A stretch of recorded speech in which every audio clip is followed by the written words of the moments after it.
All right, it's a little after 1 o'clock. My name is Judith Andraco. I'm a regulatory officer for the Contaminated Site Remediation and Redevelopment Program here at DEP. I'm going to be your facilitator for today. Next slide. I'd like to welcome you to the Stakeholder Meeting Series for New Jersey's Recycled Content Law Rulemaking. We would ask that you please keep your microphones muted today until and unless we call upon you when we get into our discussion section.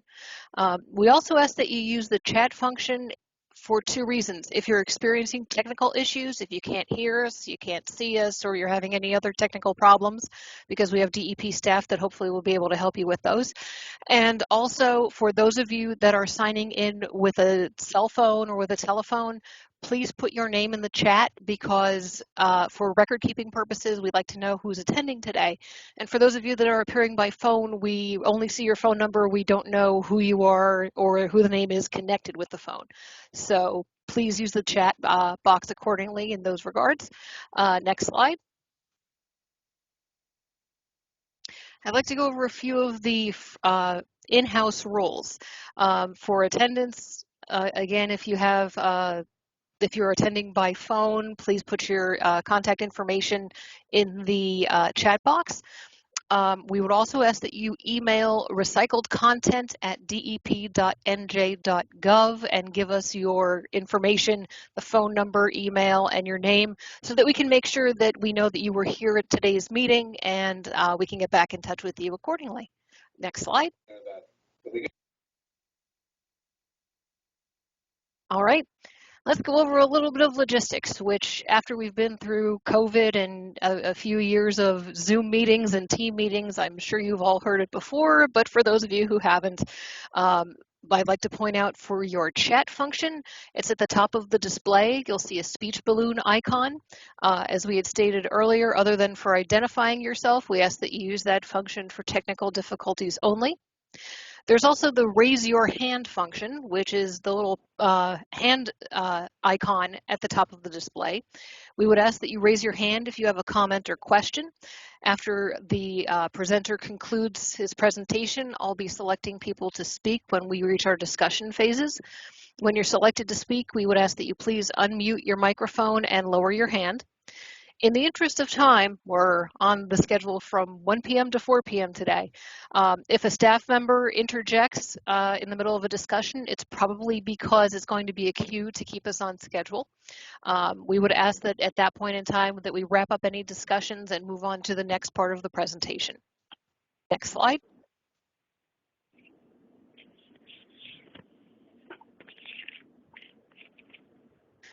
All right. I would like to talk about the goals of the meeting. The goals of the meeting are pretty simple. We're here, DEP, we are here to hear from you, the industry experts, the regulated community, our local and county partners on how to craft these regulations. Our experience is that the final product is often far superior if input is received from individuals with diverse perspectives from the beginning of the rulemaking process. As our facilitator, I'll provide direction to ensure that all of you who are present have an opportunity to provide input and to comment and to also keep us on track. Next slide. At this point, I'd like to introduce members of our DEP rulemaking team. You already know who I am. Let's move on to the Bureau of Solid Waste Planning and Licensing. We have Chris Michaelwitz, who is our rule manager, Seth Hackman, Jill Aspinwall, Dylan O'Brien, Nell Henry, Robin Heston Murphy, and Sonia Silcox. If you guys mind putting on your camera, give a little wave so we all know that you're here. Thank you. All right. At this point, it's time to get into the heavy stuff. What I'm going to do is now toss to Chris Michaelwitz, who is our rule manager. Take it away, Chris. All right, can everyone hear me? Great. All right, so thank you, Judy, for handing it off and for introducing the ground rules for this meeting. Again, my name is Chris Michaelwitz. I'm the rulemaking manager for this law, and I will be taking us through the rest of today's presentation. We will be starting today with a description of the recycled content law, followed by a discussion regarding who and what is covered by the law, all with the purpose of collecting input from you, the stakeholders, to better inform the rulemaking process. Next slide, please. All right, so let's start with the description of the recycled content law. The following slides will contain a brief description of the law, including covered products, applicable standards, and enforcement actions, among other provisions. Next slide, please. To start, we have on screen a depiction of each covered product and its respective maximum recycled content standard. Covered products under the law are rigid plastic containers, plastic beverage containers, glass containers, paper carryout bags, plastic carryout bags, and plastic trash bags. There's also a ban on the sale of polystyrene loose fill packaging, commonly known as packing peanuts. That ban goes into effect January 2024. Now that we know what the covered products are, the next slide will display the recycled content requirements for each covered product in greater detail. Next slide, please. On screen, we have a side-by-side comparison of the recycled content standards for each of the covered products. As can be seen, some covered products reach their maximum standard early on, whereas others have a longer runway for achieving the maximum standard. Now that we've gone through the covered products and their respective content standards, respective recycled content standards, the next slides will detail who is required to comply with the standards and what those requirements are. So next slide, please. To start, we have the definition of manufacturer presented on screen. I'm going to pause here for roughly 20 seconds to give everyone a moment to read through it.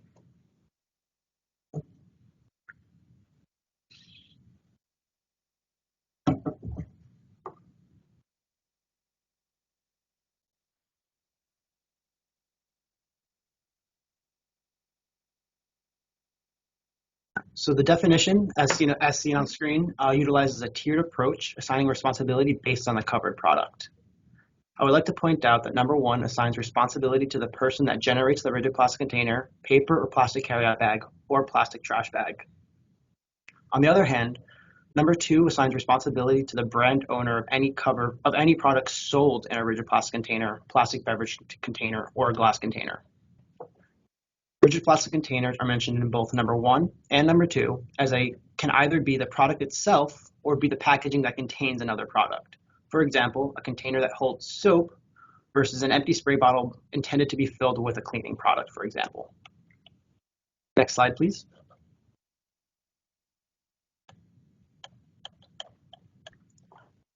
Now that we've discussed what a manufacturer is, let's go into the requirements under the law. Beginning July 18th of this year, manufacturers are required to begin registering with the department in order to prepare for compliance come 2024 when the standards take effect. I would like to note that the department is still working on a payment process to collect the registration fee from 2022, thus no invoices have been sent out. Registered manufacturers will be notified when they could expect the invoice once the payment process is developed. Come July 2025, manufacturers will be required to certify their compliance status with the department in the form of compliance certification reports. Those compliance certification reports will be required to include the amount in pounds of virgin plastic, glass, or paper, as well as the amount in pounds of post-consumer recycled material used by the manufacturer for any of their covered products, as well as any information as determined necessary by the department.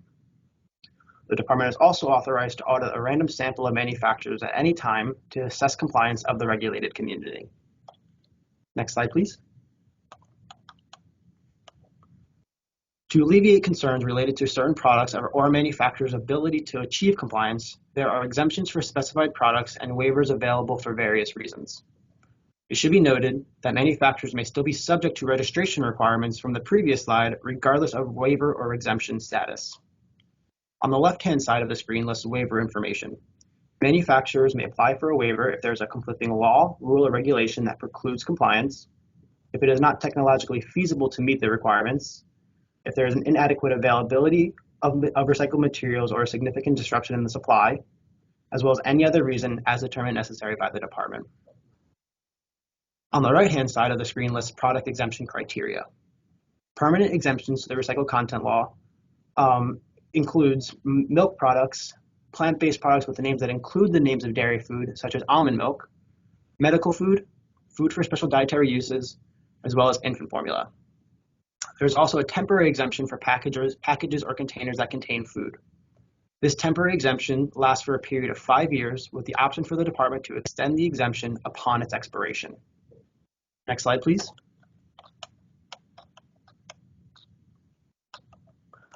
Finally, the department is authorized to take a variety of enforcement actions against violators of applicable provisions. Violations may result in one or more of the available enforcement options that are listed on screen. Any enforcement actions taken by the department will be justified and equal to the severity of the violation. Additionally, if a manufacturer misses a recycled content standard in a given year, they may be assessed a per pound penalty based on how far off they are to achieving the applicable standard. The rate at which a penalty is assessed will be established through the rulemaking process. It is important to note here that multiple enforcement actions were purposefully included so that the cost of non-compliance is greater than the cost of compliance, so manufacturers paying their way to compliance is not an option. Next slide, please.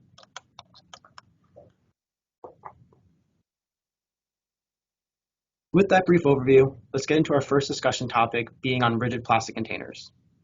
Following will be questions to promote conversation and provide feedback to the department regarding what a rigid plastic container is and how to identify one.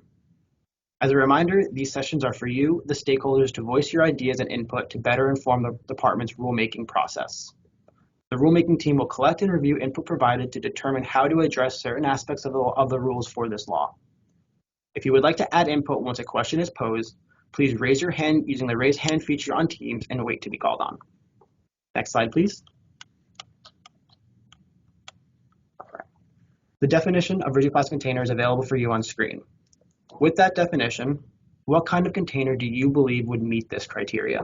We want to hear from you, the stakeholders, regarding your interpretation of what a rigid plastic container is based on this definition.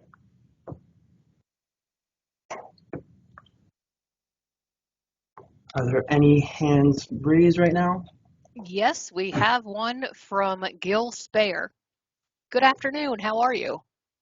Hi, how you doing? Actually, I have a question back at manufacturing, if you don't mind me rewinding the page a little bit, or should I wait till the end on that one? Actually, the next discussion topic is going to be on manufacturers, so you can hold your question until the next discussion topic, if that's okay. Sure, absolutely. Thank you. Thanks. Okay, do we have anyone that would like to talk about rigid plastic containers? Do they? There's comments in the chat. I'm sorry, Judy, I didn't mean to interrupt. There's a couple of comments in the chat. That's all right. Let's see. Milk jug, juice bottles, laundry detergent jugs. Let's hear from Kathy Bergele. It's Carrie Mergel, thank you. I was off. Sorry about that. That's okay. I would think that with already having a separate category for plastic beverage containers, that rigid plastic containers would not include any beverages. Yep. And taking that one step further, It seems that the law does not include distilled spirits. So I would think that rigid plastic containers would not include any beverages, including distilled spirits. But that is something that my client is trying to get some direction on from the DEP. Thank you for your input. Judy, is there anyone else with a raised hand I'm having trouble seeing right now? We have Gil with his hand up, but I'm not sure if that's waiting for the manufacturing question. I'll remove my hand until that time. Okay. All right. And let's see. Anyone else? Okay, I think we took care of the notes in the chat. There are no other hands that are up at this time. Chris, I think you're safe to move on to the next question. All right, sounds good. Christina, can you move to the next slide, please? All right. To help inform the rulemaking process for this definition, we would like to know if there's any sort of guidance that manufacturers would find helpful for determining whether a product would be considered a rigid plastic container under the definition of the law, from the law. So is there anything that would help manufacturers in determining whether their packaging would be considered a rigid plastic container is really what we're trying to get at. Are there concerns surrounding the language of the definition that the department could provide clarification on? We have a commenter from, let's see, Kevin Alexson. That's correct. That's correct. Thank you. The question I have is how, so you have ready to drink beverages, and then you also have like concentrates and things that aren't ready to drink, but that are fluid. Are they considered beverage containers? Are they considered rigid plastic containers? I think getting into that type of granularity would be very helpful. All right, good suggestion. Kevin, do you have anything further on this point?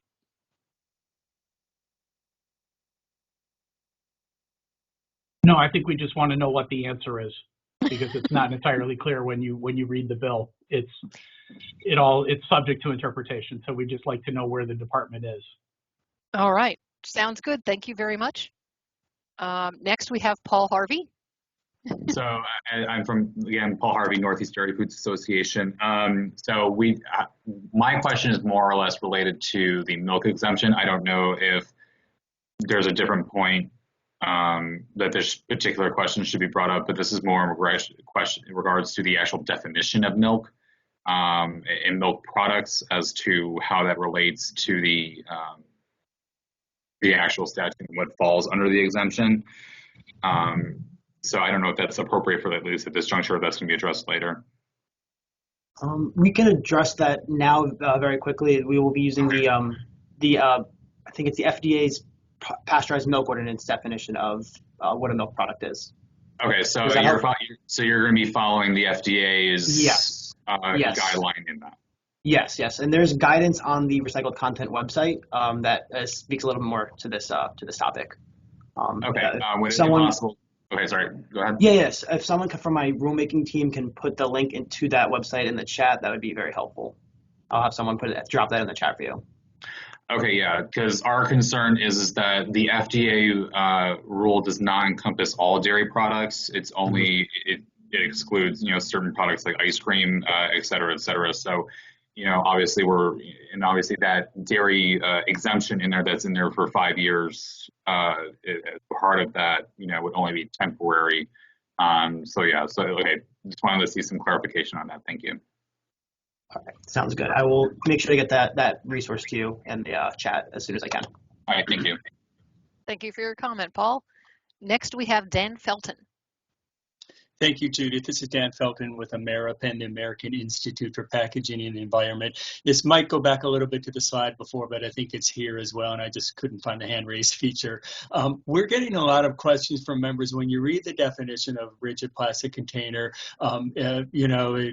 Some feel that it applies to, I know we're not talking about beverage containers, but things that may hold beverages or that have a cap on or the closure.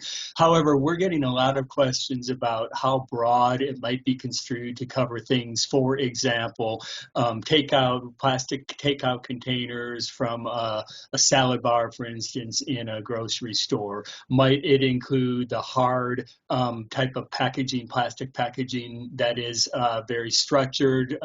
It's not flexible, that goes around, for instance, hardware is sold in a hardware store, or plumbing products sold in a hardware store, where you wouldn't think of it as including liquid, but it does have a capacity element to it. It is relatively inflexible. So I don't know if you have thoughts on that today, or we can get further insight to that as we move through this process. Because again, we're getting an awful lot of questions about what some people don't consider traditionally to be a rigid plastic container, but maybe would be in scope.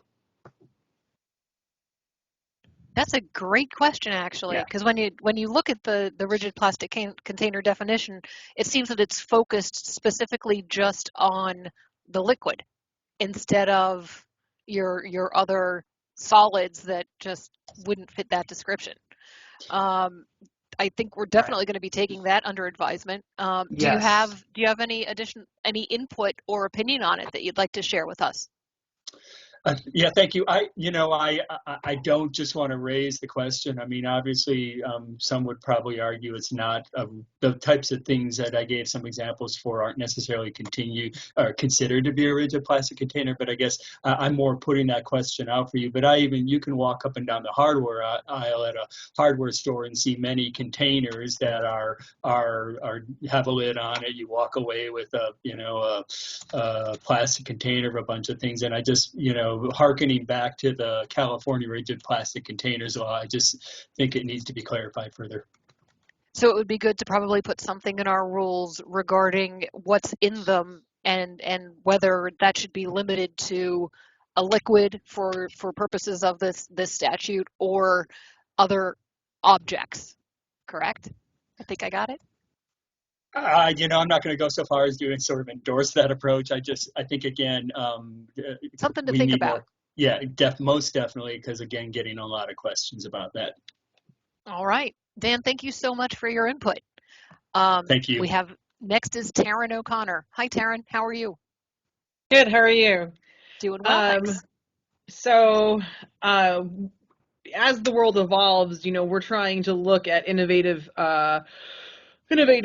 practices and components and things, and we're starting to find more bioplastics, things that are not made from petroleum-based plastics. And if we're going to have a product that is 100% biodegradable or 100% plant-based plastic, is that still considered and required to have any PCR in it? Like, what are you guys doing with this evolving economy where people are coming up with, a non-petroleum based plastic? Is that in reference to like compostable materials that are like compostable plastics, or specifically from bio-sourced plastic material?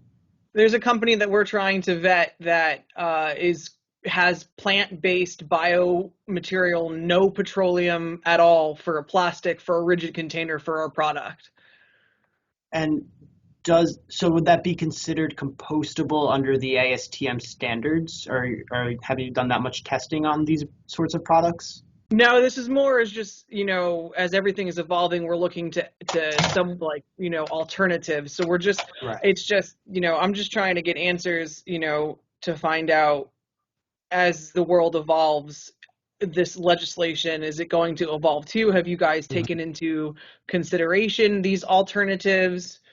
Right. The statute does not consider compostable plastics that meet ASTM standards. I forget the exact citations off the top of my head, but it does not consider Chris, I have it for you if you want.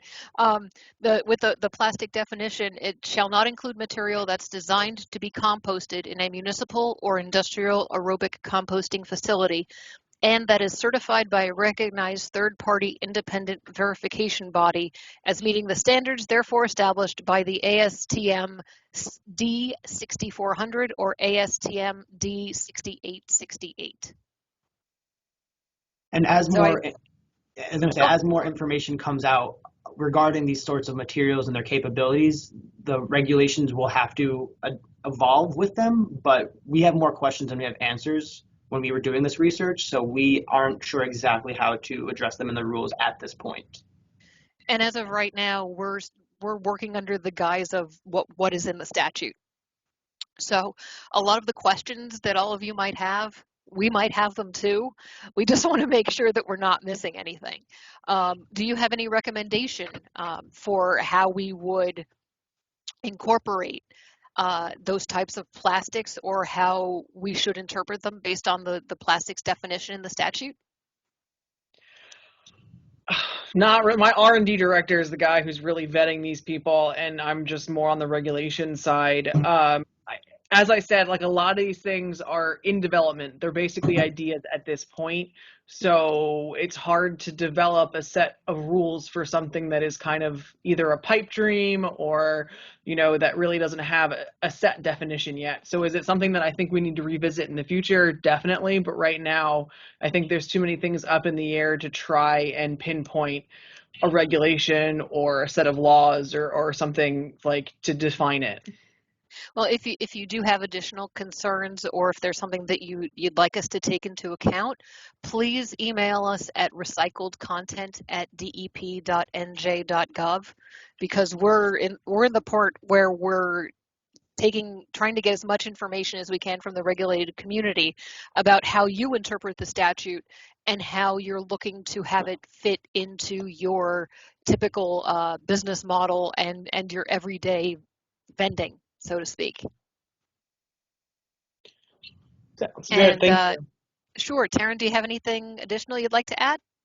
Well, in the complete oppositeness, I'm seeing a lot more because of all of these things, and I guess everyone is so caught up on the whole rigidness of it. I'm seeing a lot more of the flexible plastics that have a spout that technically doesn't really hold its form if it's empty, and I don't know if this is being considered because it's still probably using the same amount of plastic. It's still, you know, if plastics is what is the real contender here, you know, I think people are going to be trying to find loopholes. And, you know, as this evolves, people are going to try and find loopholes. And like, is that type of container something that is considered a rigid plastic to New Jersey, or is it a loophole that you guys haven't, you know, closed yet? Well, for some of these concerns, we'd ask that you please reach out to us and give us your viewpoint on them, because, you know, we're not out there with boots on the ground every day for a lot of this material. So we're relying on the regulated community to give us those different perspectives, and also the added information about what you're seeing on a daily basis and what challenges you're having with the statute, because I think that's going to help us in crafting a regulation that's actually going to work for everybody. Okay, thank you. All right, thank you so much. Next up, we have Allie Peck. Hi, Allie, how are you? Hi, I have a couple questions and related to the scope actually of rigid plastic containers. So I think my first one is, does a container have to have 4 sides, or would like a 3-sided tray be within the scope of this? Allie, I'm starting to wonder if you might have been listening in on some of our conversations in the past couple of weeks, because we've come up with those same questions too. And that's been one of our topics of discussion internally, because the statute doesn't give a definitive answer. From your perspective, how would you interpret it? What do you think about like the 3-sided versus 4? I mean, ideally, I would prefer to have a 4-sided enclosed. To contain, right? Contain, yeah. I mean, if you turn it upside down, it would fall out. So that's just not necessarily, in my opinion, a container. But I don't make the law, so. Well, and we've heard from different sides. There's like the if you're talking about really large, kind of from an agricultural perspective, there's like your 3-sided lean-to type thing. And when it comes to containers, whether they're, say, 3 sides are plastic, 1 side is paper or cardboard, we're recognizing those positions too. Mm-hmm. And then kind of on the same similar thread as this, rigid plastic container, and you may have gone over this earlier, but do you have more definitions on what the exact plastic you're looking at? Like, is this just thermoforms? Is it, PET one? Could it include rigid foam? Well, right now we're stuck with, I don't want to say stuck, but we're controlled by the definition of plastic that is the limiting factor that's in the statute. In addition to what I had said before about plastic shall not include, just for all of you online, just to let you know that the statute says that plastic means a synthetic material made from linking monomers through a chemical reaction to create an organic polymer chain that can be molded or extruded at high heat into various solid forms, retaining their defined shapes during the life cycle and after disposal. So when it comes to how they're molded, what kind of high heat extrusion is necessary. I don't know either. So Okay. it's if you guys can shed a little bit of light on those details, that's a lot of what we're looking for here, because we don't deal with these products on a day-to-day basis, and we'd like to know more from your perspective on how what you deal with fits into the language that we're all trying to work under in the statute. Mm-hmm. Exactly. To add to that, like, what kind of questions are you asking yourself when you look at one of your packaging materials and think, is this a rigid plastic container? Well, it has this, but it doesn't have this. Like, what are you, when you're trying to make that determination as the manufacturer, what questions are you asking yourself? That way we can better form the guidance to confirm or help you confirm whether a product or package is a rigid plastic container. Yeah, so I think the 4 sides is for sure something that we would like additional guidance on. And then, if you could give any kind of guidance to, and like written guidance on how much it needs to be plastic to be within the scope of this law. I know we've had some informal discussions that talk about, nearly plastic or 99% plastic, but something a little bit more concrete that we can go off of when looking at our product containers. Noted. Thank you. Yeah. That's all I got for now, but I will be back. Judy, you got muted. Thank you, Allie. I appreciate your comment. Sorry about that. Sorry, Allie. Thank you so much for your comment. Taryn, I want to make sure that we covered your questions because you still have your hand raised. Just want to make sure we're not missing anything. Okay, next up we have Nicole Peterson. Hi, Nicole, how are you? So I put my note in the chat, and then I noticed that someone said, please don't do that and please raise your hand. So that's what I'm doing. I think similar to what someone mentioned earlier on in the conversation, we're very interested in understanding how a rigid plastic container is different from a plastic beverage container. So having guidance and rules and very specifics around how they're different would be very helpful. And I think just like Amy, you might have been listening into some of our internal meetings because we've been asking ourselves those same questions. It's like the statute only takes us so far. Right. From your perspective, being in the industry, how would you separate them? Like, what would be some of a defining feature of a rigid plastic container versus just your plastic beverage container? Yeah, so coming from the legal department and not so much the R&D or the technical packaging place, I don't have a lot of technical know-how on that, but I do know that being a food and beverage company, we have a lot of plastic beverage containers. That's kind of what we consider to be the containers that hold our juices, in a variety of sizes. But obviously, when the juice is gone from the beverage, it's not like the bottle crumbles or something. It's still there for you. You could fill it up with water or another item.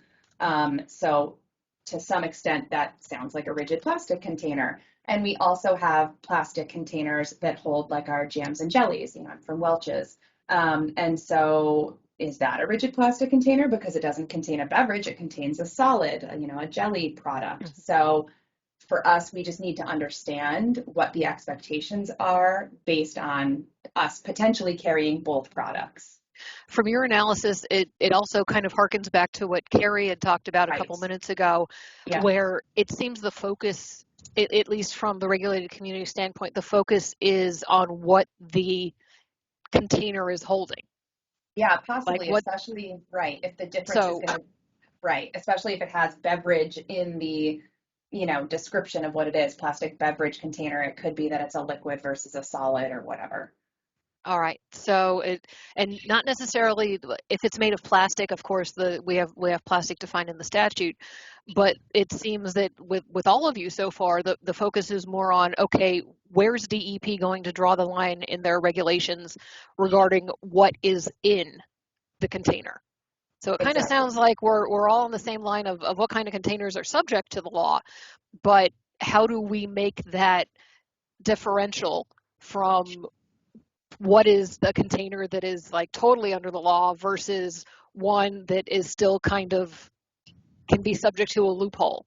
As I think it was Allie had said a little bit before. If we focus on what the substance is going into the container, looking at the rigid plastic container definition and kind of putting aside the plastic beverage container definition at this point, what would you see as like a defining content of a rigid plastic container? Would you include a beverage? Would you want it limited to just solid, non-digestible materials? Is like where would you want that line drawn? Honestly, I haven't thought about that yet, but I will go back and think about it and honestly provide you with some of that feedback if that's something that you're open to. That would be great. And again, Yeah. you can email us at recycledcontent@dep.nj.gov because we'd love to hear your thoughts on it. Excellent. I will do so. All right. Thank you so much. Next, we have Chris. I don't have Chris's last name. Chris from Hi. NJEGA. How are you, Chris? Hi, yeah. Good. Thank you so much. It's Sure. Tristan Dasso, they, them pronouns. So something that I'm not sure if it's I haven't had a chance to take a look at this statute to know if the materials that the plastics are made of it's included in it. If not, I think it should be included, and to make sure that the manufacturers exclude the toxic materials that sometimes plastic carries, which are, like they carry a lot of detrimental health impacts on us as consumers. So making sure that these products and the plastics that we're producing, they're not toxic and that they're actually healthy to consume. Beyond Plastics has a lot of information on the toxic materials that should not be involved in this, any plastic, and to be able to for them to actually be recyclable. So you can check them out for resources on that. And something else, and also like around like the composting. I don't know if it's going to be brought up later on or here, but it's about whether to make sure that we're not included in biodegradable or compostable materials as plastic. I saw that was included in the statute, which is great. I think it should be kept that way, that compostable materials are not included in that, because then that, as like somebody else mentioned earlier, that opens space for loopholes for actual like non-recyclable materials to be done. Because there's also like the false understanding that biodegradable products can be composted in our backyards, and that's not true. You need industrial anaerobic facilities to be able to do that. So like that's also like something to keep in mind, to make sure that those regulations are in place so that doesn't happen. Now, Chris, I know I don't know a lot about this whole industry area, but would the toxics issue and compost issue, would that be discussed by the American Society for Testing Materials, the ASTM? I didn't know if there would be more information available from them, or if whatever your sources are, please email us at recycledcontent@dep.nj.gov because we'd love to know that information too. Yeah, for sure. I will pass it on to my colleagues and I'll let them know to share the information with you. Mm-hmm. Excellent. Thank you very much. Do you have anything further on rigid plastic container? Not right now. Thank you. All right. Thank you very much for your input. Next up, we have Rebecca Thomas. Hi, Rebecca. How are you? I'm doing well. Thanks for asking. My question was really sort of around, we aren't a beverage company. We're a consumer products company, though, and a lot of our containers have other things on them besides just what holds the liquid or what holds the solid. So like applicators and whether or not the cap would be included and that sort of thing isn't really clear when we read through the statute. So some sort of clarification around, is it the product as a whole, as it's sold, every plastic part that's associated with that product would be included, or if it's really meant to just be the sort of liquid holding part of the product, would be super helpful for us. Okay, I'm trying to, in my layman's head, I'm trying to picture what you're asking, and I keep coming up with, you have like your plastic bottle, but then you would have a plastic bottle that, say, it might have a thermal cover on it, or it might have a different part of the top that would have a straw that could be either come with it or bought separately. Is that what you're talking about with like the extra parts? Yeah, it could be that, or it could even be some of ours. So we're a pesticide company, consumer pesticide company, and we have wand applicators for spraying bugs, and we have like just simple things like, is the cap included, or the stickers and you have the on the cords bottle. and the cord holders, and okay, it's a good question. So as we read it, we would assume it's the entire product, but sometimes that's a little bit complicated. So getting to the question that someone asked earlier about the composition, if it's 10% of plastic or it's mostly paper, then maybe the label would be excluded. Mm-hmm. Those are the questions that we have. Okay. And when you were talking about it being a little bit complicated, how there's like the attachments to different plastic containers, if you can shed any light on that complication area for us, if you can provide us additional information on that, that would be great, because then we could also take that into consideration when we're talking about how we want to interpret this rigid plastic container definition. Yeah, sure. I'd be happy to come up with some diagrams for you and maybe write some questions. That would be wonderful. Thank you so much. Again, you can send it to recycledcontent@dep.nj.gov. I'm sorry I'm starting to sound like a DJ, but I hope we're all having a good time with this because we're discussing a lot of interesting stuff. Rebecca, do you have anything else for us on this particular topic? I don't, thank you. All right, thank you much. Carrie Mergel, how are you, Carrie? Long time no speak. Oh, okay, you hung up. Or put your hand down. Sorry about that. Are you there? I am. Can you hear me? Yes. I just wanted to reiterate, you were asking Nicole about differentiating between rigid plastic container.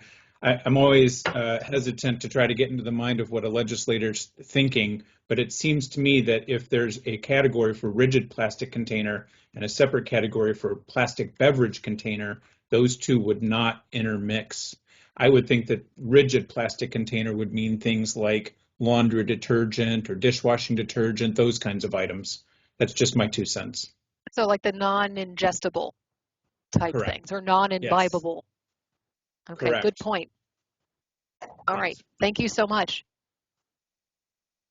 Next up, we have CZ. I'm not sure who that is because I don't have it on the screen. CZ, are you there?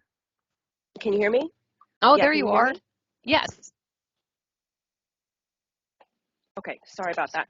So my question is very similar, along the similar lines to some of the questions being asked already.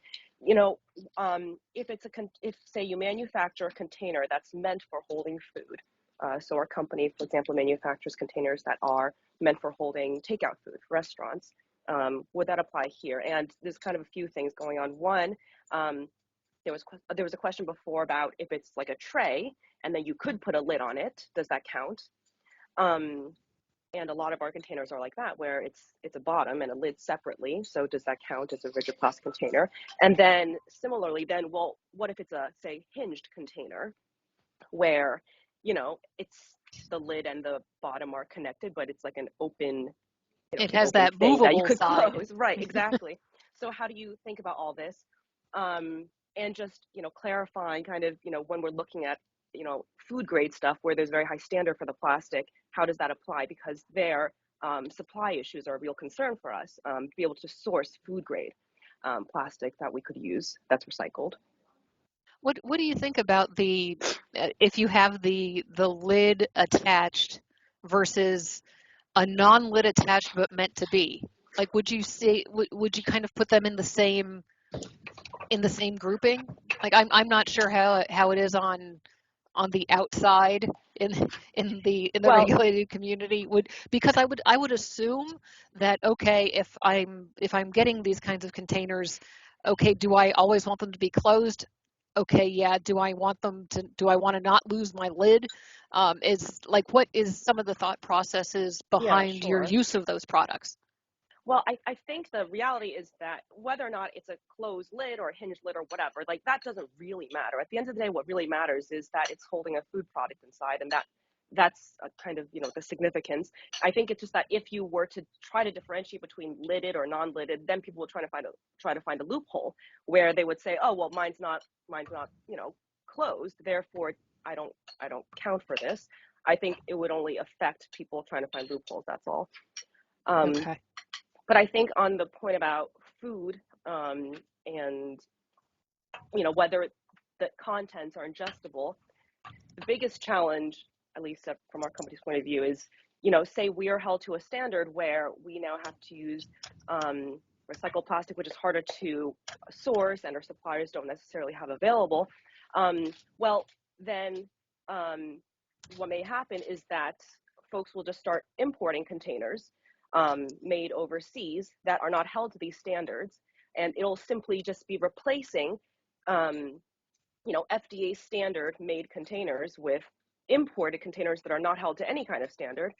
And it will actually have the opposite effect of what you're trying to achieve. You're trying to get to a better state where we're recycled, and that's great, and we're more sustainable, but then people will simply replace with things they import that they weren't required to meet these because they're not manufacturers here.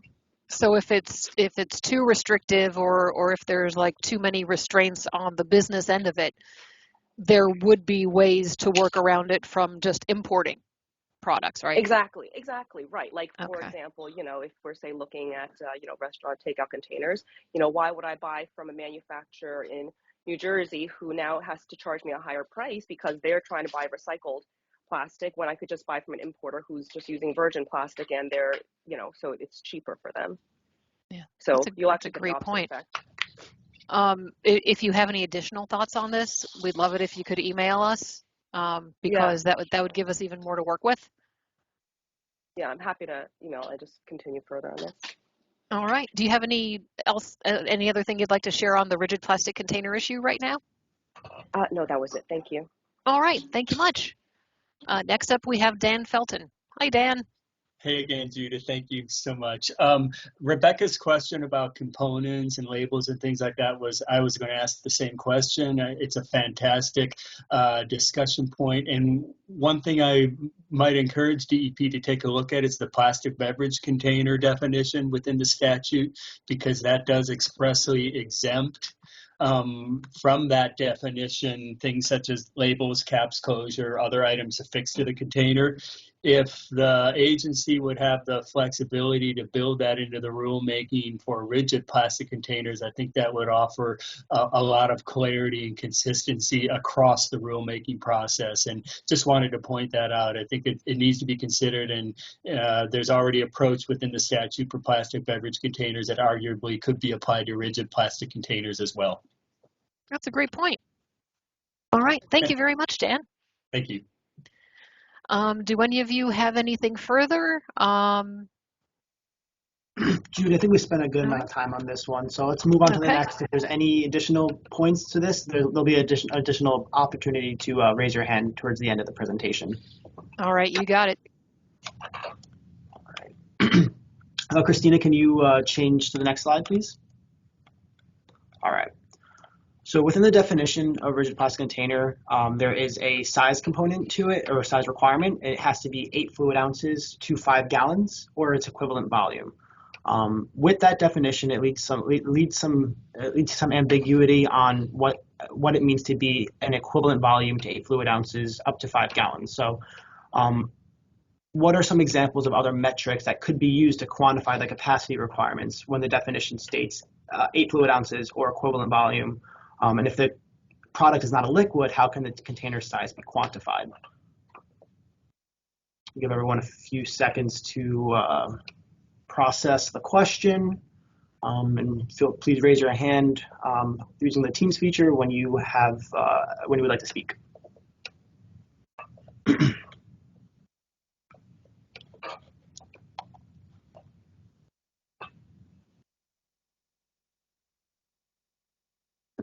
This is a tricky subject. We've been grappling with this with this size requirement for some time now. So any input that you can provide would be very beneficial for the rulemaking process.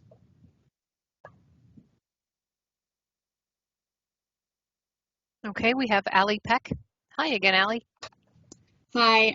So I don't have an answer for you, unfortunately, but I have an additional question.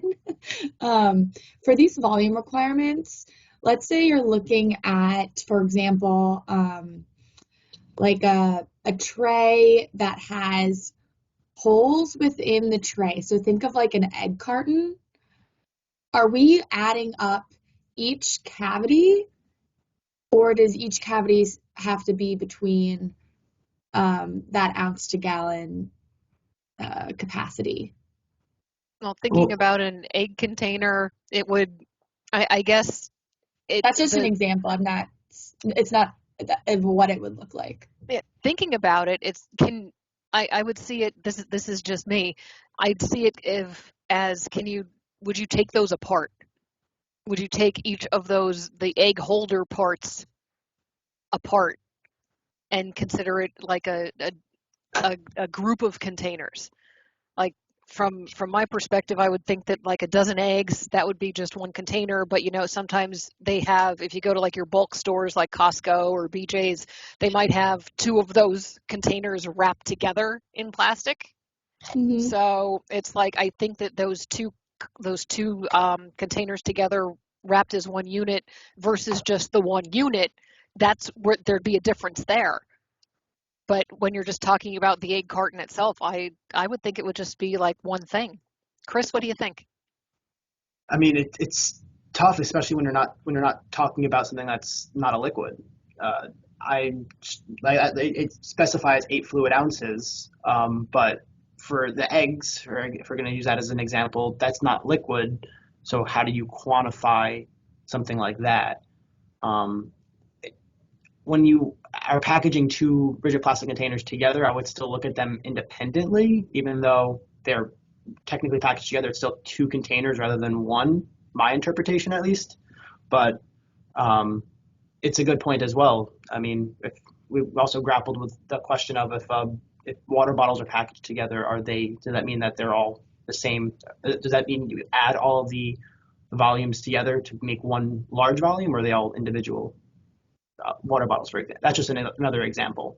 But yeah, it's tricky when you have multiple rigid plastic containers packaged together. Go on.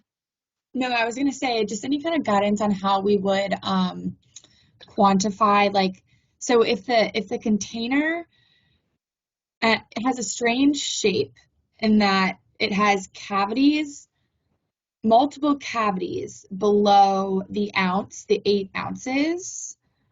But if you added them all up together, then you would be over 8, below 5. Right. It's hard to visualize. I think that's something I'll have to grapple with internally first. Judy, something to add? How would you market that? Would the company be marketing it as, like, when you have that container and you're distributing whatever's in it out there, are you distributing that weird shaped container as one unit, or is it being marketed as a group of units together? That is a good question. I think that some of these containers are probably used in B2B sales, which, yeah, would add some complexity. Shocker. I never expected any of that in this topic. Yeah, so that's probably the primary, like one of the first places I would think that it would be used. And then, yeah, just maybe shipping, like, I think we find it helpful to have a little insight from you about how it would be marketed. Because I think just that the marketing principles and how that container is meant to be used by the manufacturer, I think that those are perspectives that I know we can't provide as an agency because we're not out there doing it. But Yeah. if you could give us that, it's more of how you analyze how a product would fit into the statute. That's what we would find really helpful, because we're not exactly sure how you do it, or if there's other complicating issues that we don't know about by virtue of not dealing with it on a daily basis. If you could provide us some of that analysis and your thoughts on that, that would be great. You can feel free to email us at recycledcontent@dep.nj.gov. Great. Yeah, Does and I that think work? I may have, yeah, I can do that. I think I may have already sent you a a photo of what I'm talking about, but I will follow up too. All right. Allie, thank you so much. Thank you. Next up, we have Martin de Mol van Otterloo. Hi, yes. How are Thank you, you. Martin? Yeah, doing well. I'm from Europe, so I'm not used to the fluid ounces and the gallons, but more to the liters and maybe the cubic meters. So you could use those, or you could use maybe cubic inches, or you could go to maybe size. So minimum size, maximum size, so the dimensions of a box or a bowl or a bottle or something like that. That's a great point. That's a good point. It's tricky because we were thinking about using maybe like a net weight, for example, but then you have, you're putting from a volume as a measure of how much space that product occupies to compare to how much product weighs. It's not really a one-to-one comparison. So this is definitely Yeah, then you have the thickness of the plastic. Exactly. Yeah. Which is also relevant. Yeah. All right, Martin, thank you very much for your input. Do you have anything additional to add on this topic? No, that's it. Thank you. All right, thank you very much. Next up, we have Rebecca Thomas. Hi, Rebecca. Hello again. Something else just to consider on this one is oftentimes we have to have headspace in our bottles for lots of different reasons, stability reasons, and just the way the package looks and things like that. So when you read the definition, it's, we might sell a product that's a 1 gallon product, but the bottle would be a, 2 gallon. Let's just use some round numbers here. So are we talking about the weight that we're selling, the volume that we're selling, that we put on the package? This is, a 1 gallon product, or are we talking about the actual capacity of the container? And that might not be clear. If you're looking at the definition of rigid plastic container, it seems that it's all written in terms of what's being put in it. So it would be like the capacity of 8 fluid ounces, or the capacity. So I think just from how the construct of the definition is, it seems like it would be how much can that particular item hold.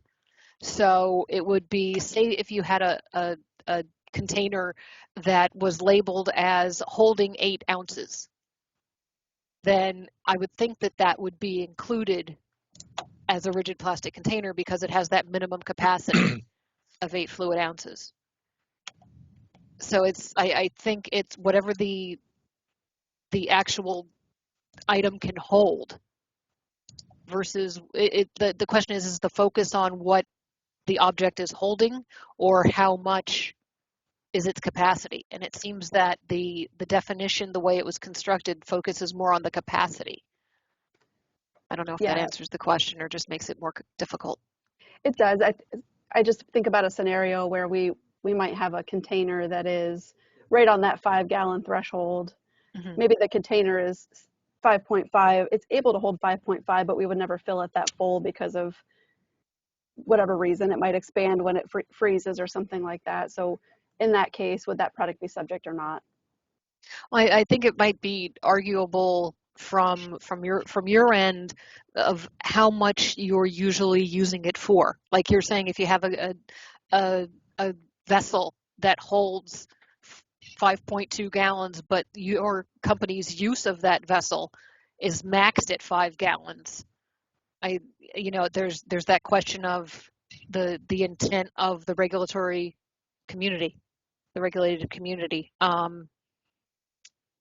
You know, it might be just your use of the product. That's another great thing that we need to focus on too. It's not necessarily the products themselves, but the company's use. And thank you for bringing that up, Rebecca. Do you have anything further on this topic? I don't, thank you. All right. Next up, we have Kyle Rudolph. Hi, Kyle. How are you? Hello, I'm fine. Thanks for asking. Sorry, I think I clicked the little hand icon twice, which doesn't mean that I had both hands up. So thank you for this discussion. This is really helpful. Just wanted to kind of dovetail on Rebecca's comment because it has been circulating in our organization as well relative to rigid plastic containers. And the way that we look at that topic relative in particular to containers that do not contain a product is that the definition of manufacturer kind of governs who's responsible, right? So if you're selling a rigid plastic container, that term's defined and it contains a product or an item at the point of sale, then you fall under the second definition of manufacturer. But if you sell one that is empty at the point of sale, then you fall under the definition of a manufacturer relative to that empty container. And so the issue relative to capacity for us, at least with one of our product lines, has to do with the 5-gallon buckets, that you'll see at your Lowe's or your Home Depot. Those are marketed as 5-gallon buckets, but they are designed, the capacity design is in excess of that. And of course, those are not sold with any products in them. And so just curious to hear what your opinion would be relative to this particular topic and designed for capacity or capacity as marketed for empty rigid plastic containers. Thank you. Thank you very much, Kyle. That's a great question. It calls to mind, I mean, when talking to one of the prior speakers, how is the item marketed? I think that the idea and focus of the manufacturer in relation to the product it sounds like that's something that we need to take into account. I'm noticing a lot of your comments are kind of circling around that topic, which I hadn't thought about before, but like looking at these containers in a vacuum versus how they're used in the community and how they're marketed and how that use is going to be regulated by this statute. I think that's got to be part of the focus instead of just on the product itself. And all of you are bringing up a lot of great points on that front. Do we have any additional questions or comments on the rigid plastic container issue? I don't see any more hands. Chris, I think we can move on. Yep, sounds good. Christina, can you go to the next slide, please? All right. So now that we've discussed what a rigid plastic container is under the stakeholders' interpretation, we have presented on screen some examples of what a rigid plastic container is based on the department's interpretation. So with what is on screen, do you agree with this interpretation? Are we missing any examples? Are there some examples provided that should not be considered? And why do you say so? Give everyone some time to digest the slide, come up with a response. As always, please use the raise your hand feature on Teams and wait to be called on.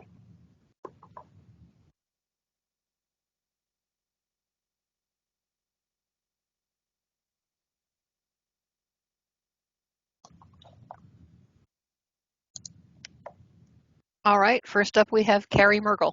How are you?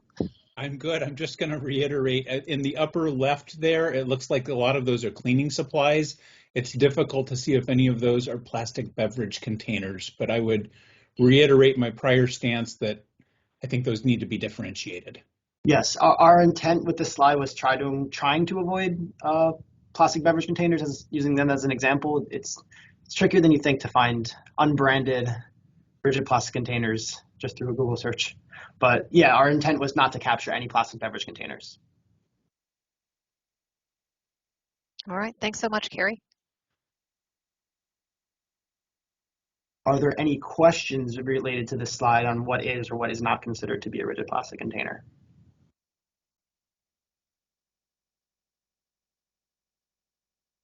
First up, we have Terry Byrne. Hi, Terry. Hi, I'm with Wine Institute, and we have wine in boxes, which has plastic film bladders. So while it's clear that it's not considered a rigid plastic container, would those mylar/plastic film bladders be considered plastic beverage containers? Let me reference the plastic beverage container definition very quickly. Okay. Do you want me to read it, Chris? Yes, please. Okay. A plastic beverage container means an individual, separate bottle, can, jar, carton, or other container made of plastic that is hermetically sealed or made airtight with a metal or plastic cap and that contains a beverage. Plastic beverage container shall not include any label, cap, closure, or other item affixed to the container.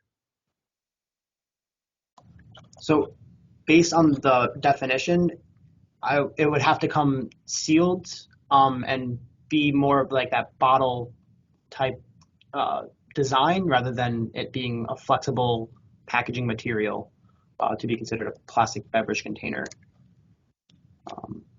So the short answer is no.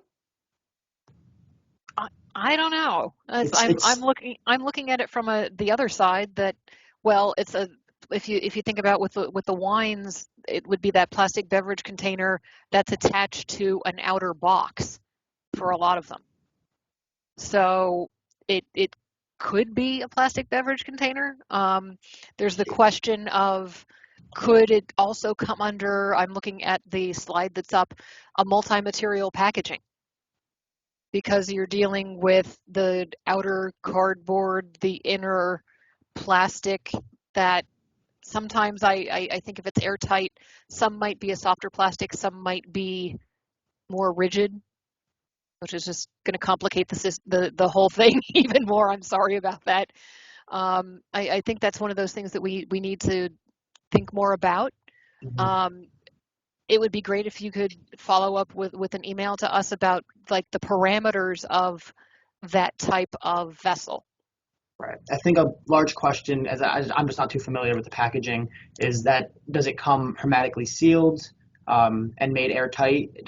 Are there ancillary components to the packaging that, like, such as a metal or plastic cap, that would constitute this considering to be a beverage container, for example? So I think there's a certain questions that we would have about the packaging to really make a determination. So if you can email us some additional information or details about the product's packaging, we can come to a stronger determination. Is the use of the words individual and separate, does that suggest single use in the definition of plastic beverage container? Because these are clearly not single use. They are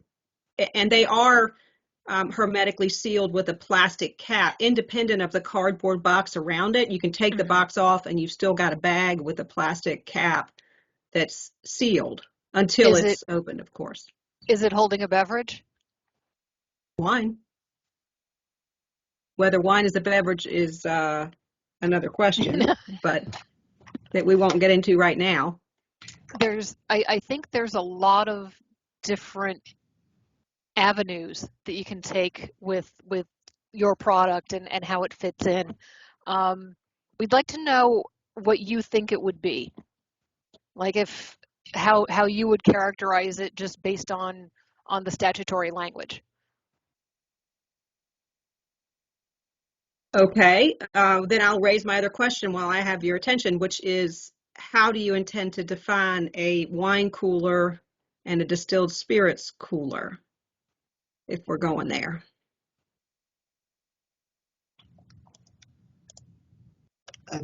I think that question might be a little too far out of the scope right now, being on that would be mostly considered for plastic beverage containers.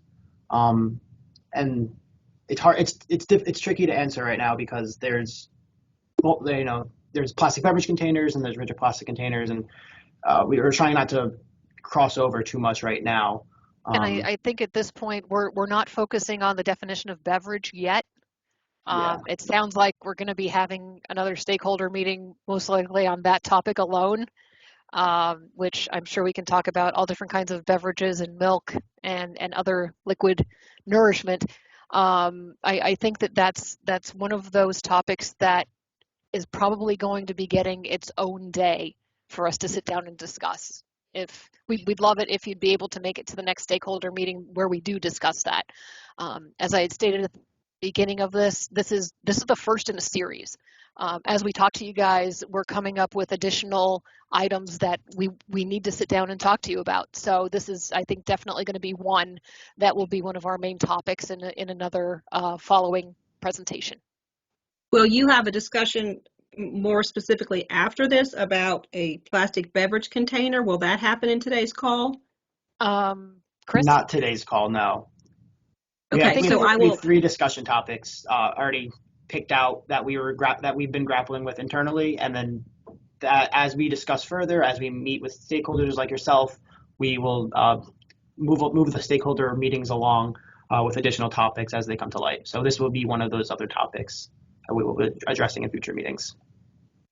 Well, I hate to commandeer your meeting, but you've got a lot of folks in the glass business that are on this call, and if your topic for discussion is only going to be some of these plastic items, you might want to give us a heads up, and we won't waste your time and energy in your call today, and we'll hold our questions. If you have the topics already set aside for your future stakeholder meetings, we'd greatly appreciate that. They are not set in stone right now. During this meeting, the stakeholder meetings might touch upon multiple different subjects. So right now we're just talking about rigid plastic containers, but our next topic is the identification of manufacturers. So while this might not be relevant right now to everyone on this call, there will be additional topics that will come up that will be relevant.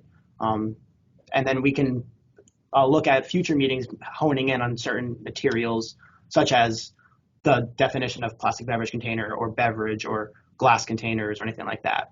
But right now we try to stick with the topic with the questions that we have been grappling with internally, as well as keeping a general discussion topic for a general audience.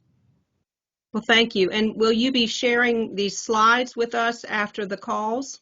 Yes, the slides and the recording will be made available. Well, that will help. We will drop in the chat the link to access the transcript, the recording, and the presentation once they're up online. Thank you. That will help us make our questions more precise. Sure, they'll be up on the DEP work group website, which will be, I think it's on our last slide today. Thank you very much. That will be made available. Sure, thank you. All right, next up we have Allie Peck. Hi, Allie. Hi, I just have another quick comment. And Chris, I know we've spoke about this specifically. So I represent the electronics industry. I think we would be we would really encourage you to put out some kind of guidance that this doesn't cover electronic products themselves. Think of like a power strip that is technically a plastic container that contains the inside components.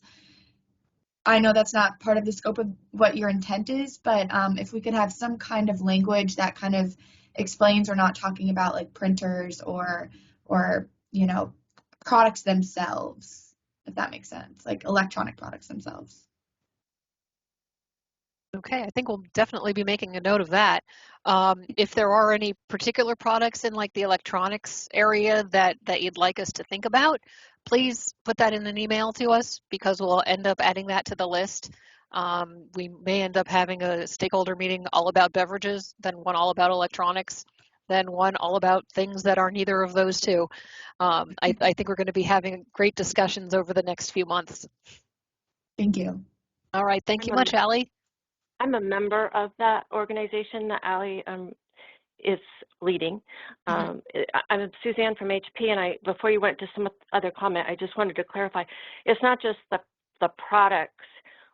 I just want to say parts. I mean, there's a lot of plastic parts, right, that go into products, different components and so on. And so, you know. And that's the transport and sales between B and B, right?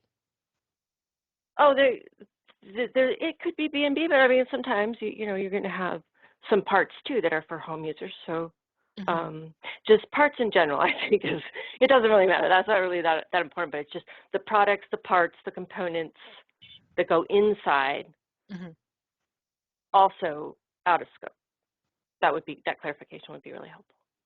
All right. The more information you can provide us, the better. Thanks. All right. Thank you very much. Next up, we have Kevin Alexson. Hi, Kevin. Hi there. Just want to pipe in to reiterate the earlier question / concern that will need to be clarified. And the visuals here do a really good job, I think, of illustrating the need, and that concentrates occupy in all of this. Concentrated, they're not in ready-to-drink form, which is how the statute defines that.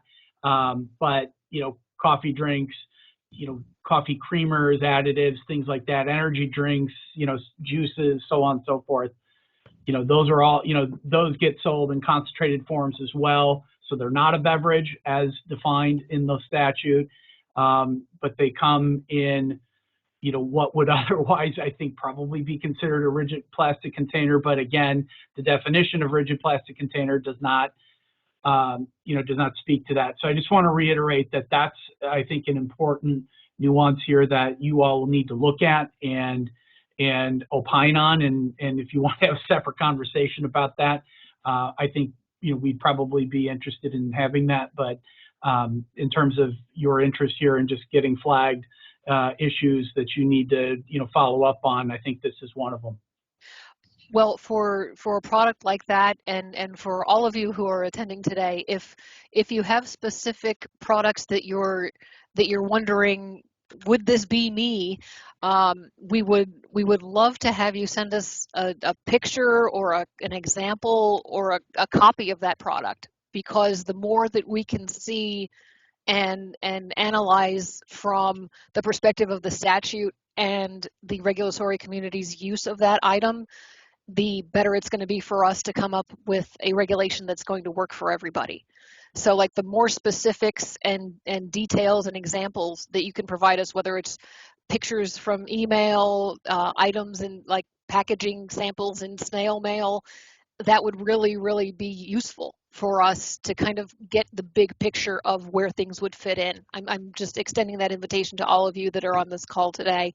That's something that I think that we would really find very, very helpful. I appreciate that. I just note that visuals are obviously only going to get you so far, because some of this comes down to, you've got to reconcile vagaries of two different definitions that are in the statute. And, concentrated beverages aren't ready to drink, and the statute very specifically says ready to drink. And so then does the container that those concentrates come in qualify as a rigid plastic container? I mean, there's probably an argument to be made there. I'm not here today to tell you what way Nestle USA feels like it ought to be, but I'm just here to tell you that that's a big question that we're grappling with, and we'd love to hear what you guys have to say about it. That's good to know. Thank you so much. And with, as you know, with a lot of the definitions and elements of the statute, as an agency, we don't have the final word or final say on any of it.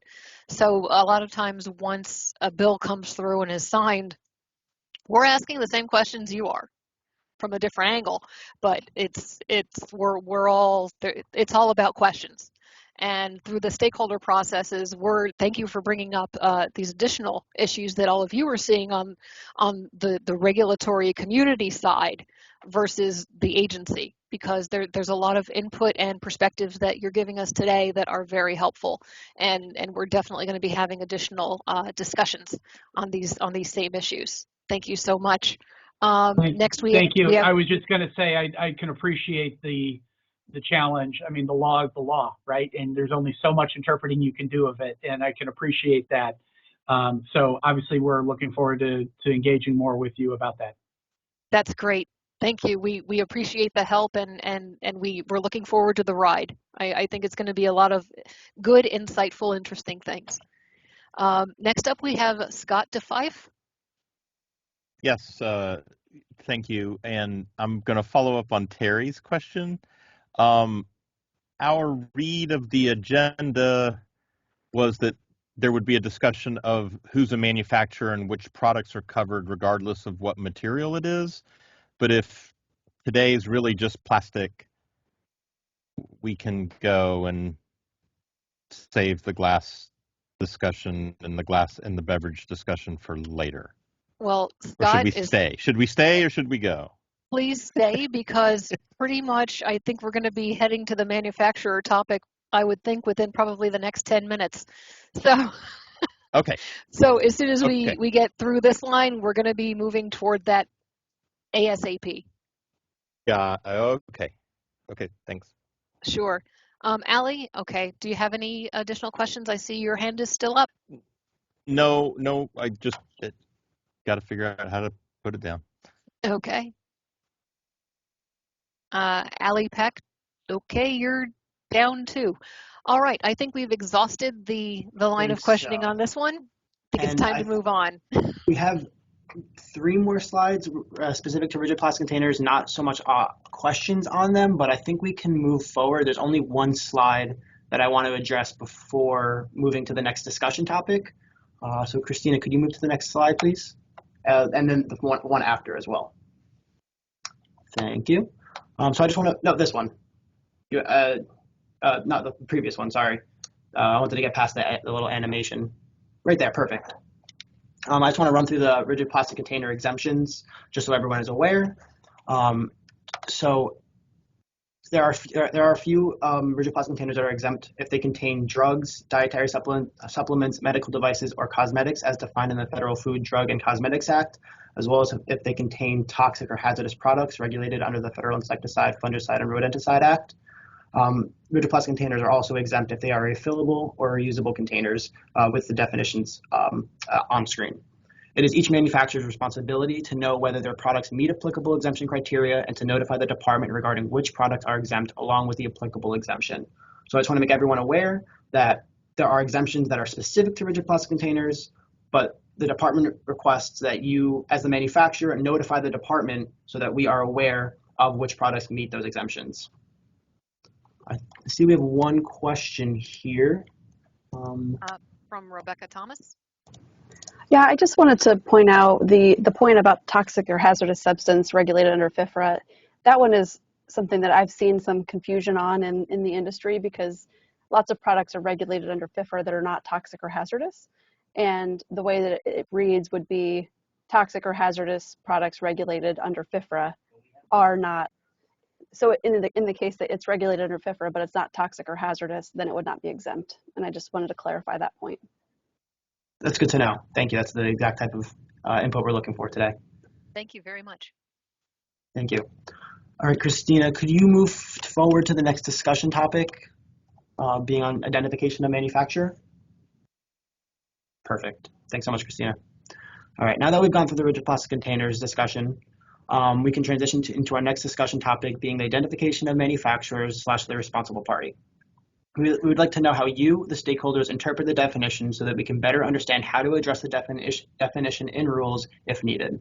So with that, Christina, can you move to the next slide, please?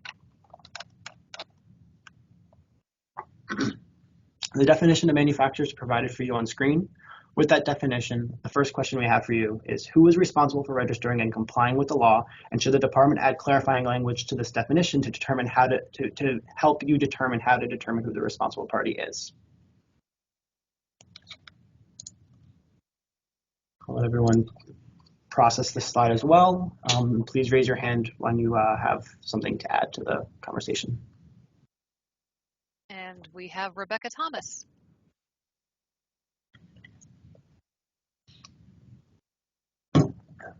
Rebecca?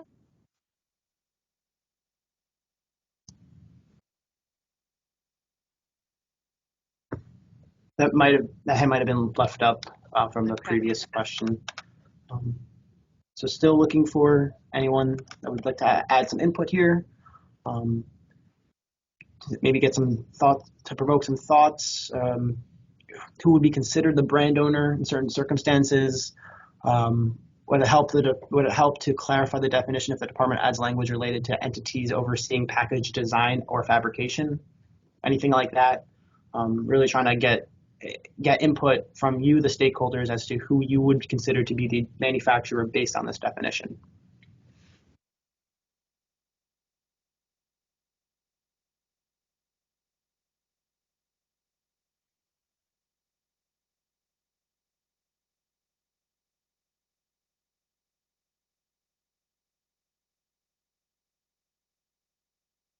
Give another 10 seconds. Kyle Rudolph, your hand's raised.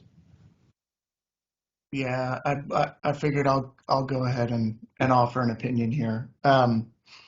So at least the way that I have that I read this is that there's a distinction between whether or not the covered material contains a product.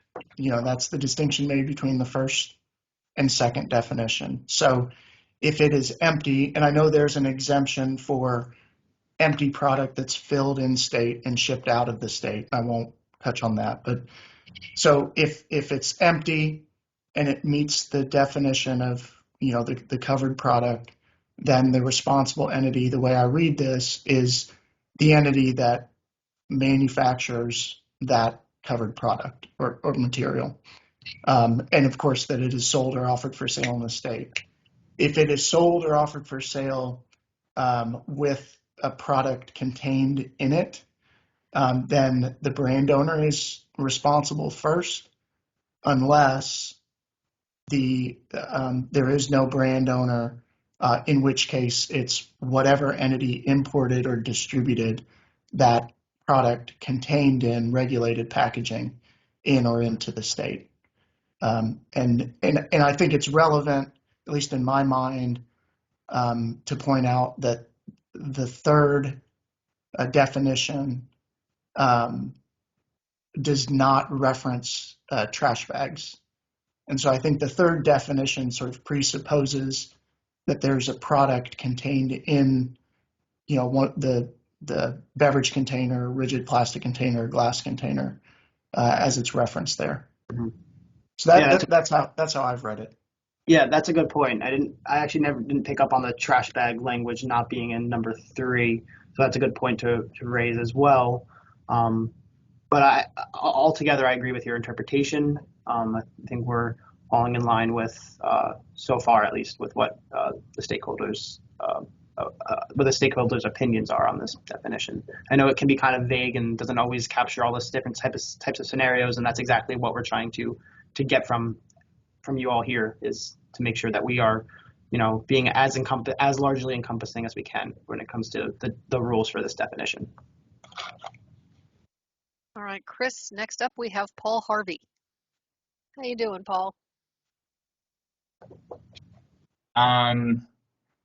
So kind of just dovetailing off of that previous question, there's been a lot of discussion, I think, and this has happened in New York as well, in some other issues. But again, kind of dovetailing off the previous question. So say I have a yogurt cup. Okay, I'm just going to use this as an example.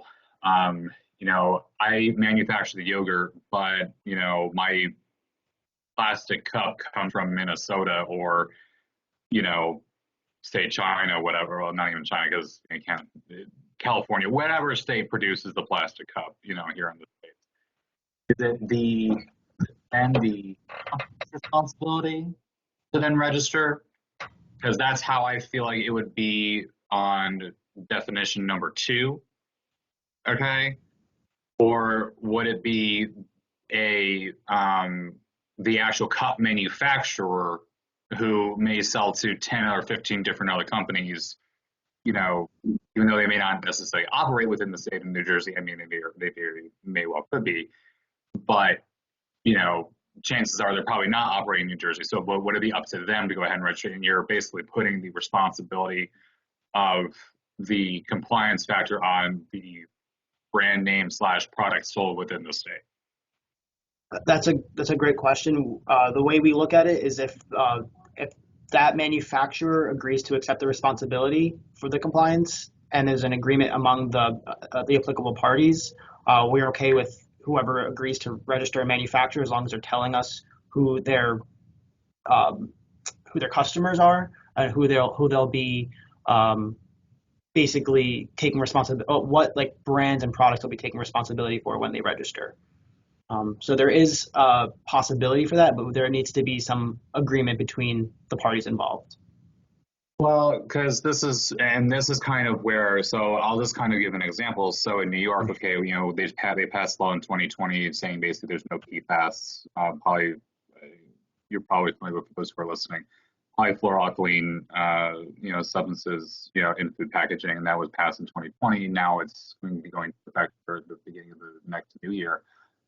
Basically, what they're having distributors do, okay, so grocery store distributor, local distributor, whatever have you, they're basically having them certify, basically get a certificate of compliance, basically saying that, this packaging meets the no PFAS standard. And then that's obviously subject to, at any time where, the NY, at least in this particular example, is NYDEC has the ability to go in at any time, ask for that certificate of compliance or whatever, and kind of go from there. That's my whole kind of point in communicating that is that, what has been your guys' thoughts on that particular enforcement measure?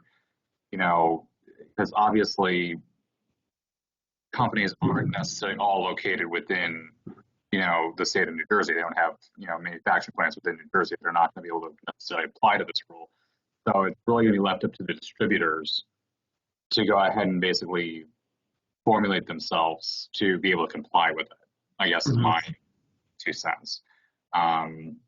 So, that should definitely be taken into consideration, I guess in terms of, how this is going to be enforced.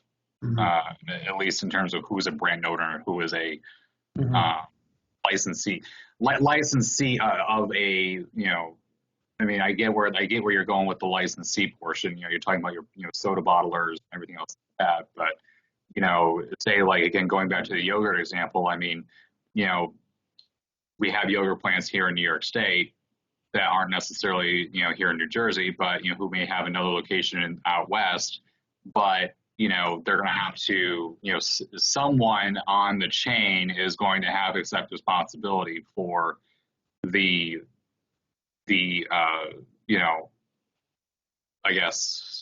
certification process, and corporate is not going to be able to have the resources to go ahead and to do that. So I guess it's, at least in the PFAS example that I gave, it's going to be, the distributor who has to go ahead and get that certificate of compliance from the corporate. So just wanted to make sure I'm understanding that correctly. Yeah, I think that your interpretation is accurate.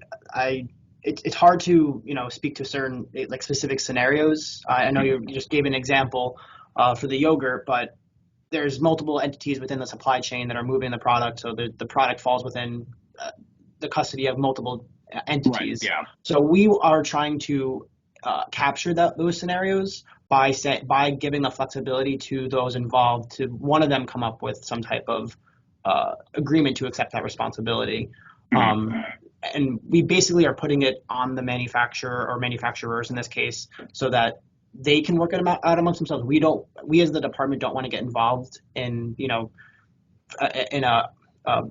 adjudicating that process. We want to be able to just make sure that we're doing our job as assessing the compliance and making sure that the manufacturers that are selling covered products in the state are actually meeting the standards. How they're met is up to the manufacturers and those parties involved.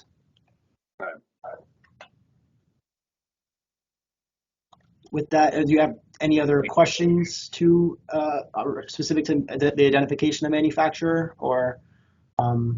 No, I guess I'm just I guess I'm just kind of like, it's basically what you're saying is that every single brand owner who decides to sell a product within your state is going to have to register with New Jersey DEP, and then okay. Unless they're able to identify a licensee who agrees to accept their responsibility under the Act. Okay, sounds great. Thank you. Thank you. Thank you, Paul. Next up, we have Scott, Diff 5. Okay, now we have an appropriate question with glass here. This is more to confirm our interpretation. Glass is not in 1, and those are the unfilled packages. Glass is in 2, and that's clear that the manufacturer is the brand that is offering the product for sale in a glass package. 3, I want to just double check. It appears to not include if a glass bottle is imported into the state of New Jersey but does not have a product in it. It is not subject to yes, that is correct. Until it gets filled and sold in New Jersey, and then it's under 2. I would expect you can bring I think. Yeah, you get where I'm. I think you get where I'm going. I think I'm on the same line that you are. Looking at the definition of a glass container means a container made of glass that is filled with a food or beverage. Right. That's the limited extent of so what glass containers are included. Imported bottles that pass through New Jersey but never get filled and sold in New Jersey are not part of this. Glass bottles that are imported in New Jersey, filled in New Jersey by a New Jersey food or beverage manufacturer, are then sold in New Jersey under the brand, are captured in number 2. Otherwise, it's the importer of the filled container. So if filled European beer or Japanese beer comes in, it's the importer of that brand. Could be the brand or the importer of the brand. Okay. Yes. But only if it's filled. Got it. All right. Thanks. Thank you. All right. Next up, we have CZ.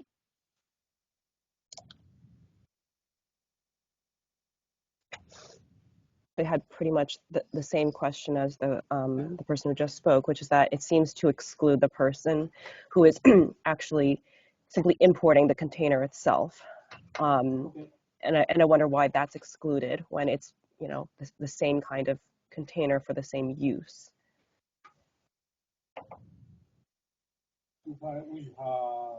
Does that make sense? Or, so for a manufacturer who's manufacturing these containers here in New Jersey versus an importer who then imports these containers,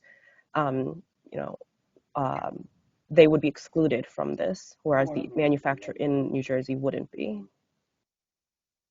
The manufacturer that let's say is in New Jersey, if they're going to continue to sell their products on within New Jersey, would have to comply with the law and just be making sure that they are sourcing compliant material from their suppliers.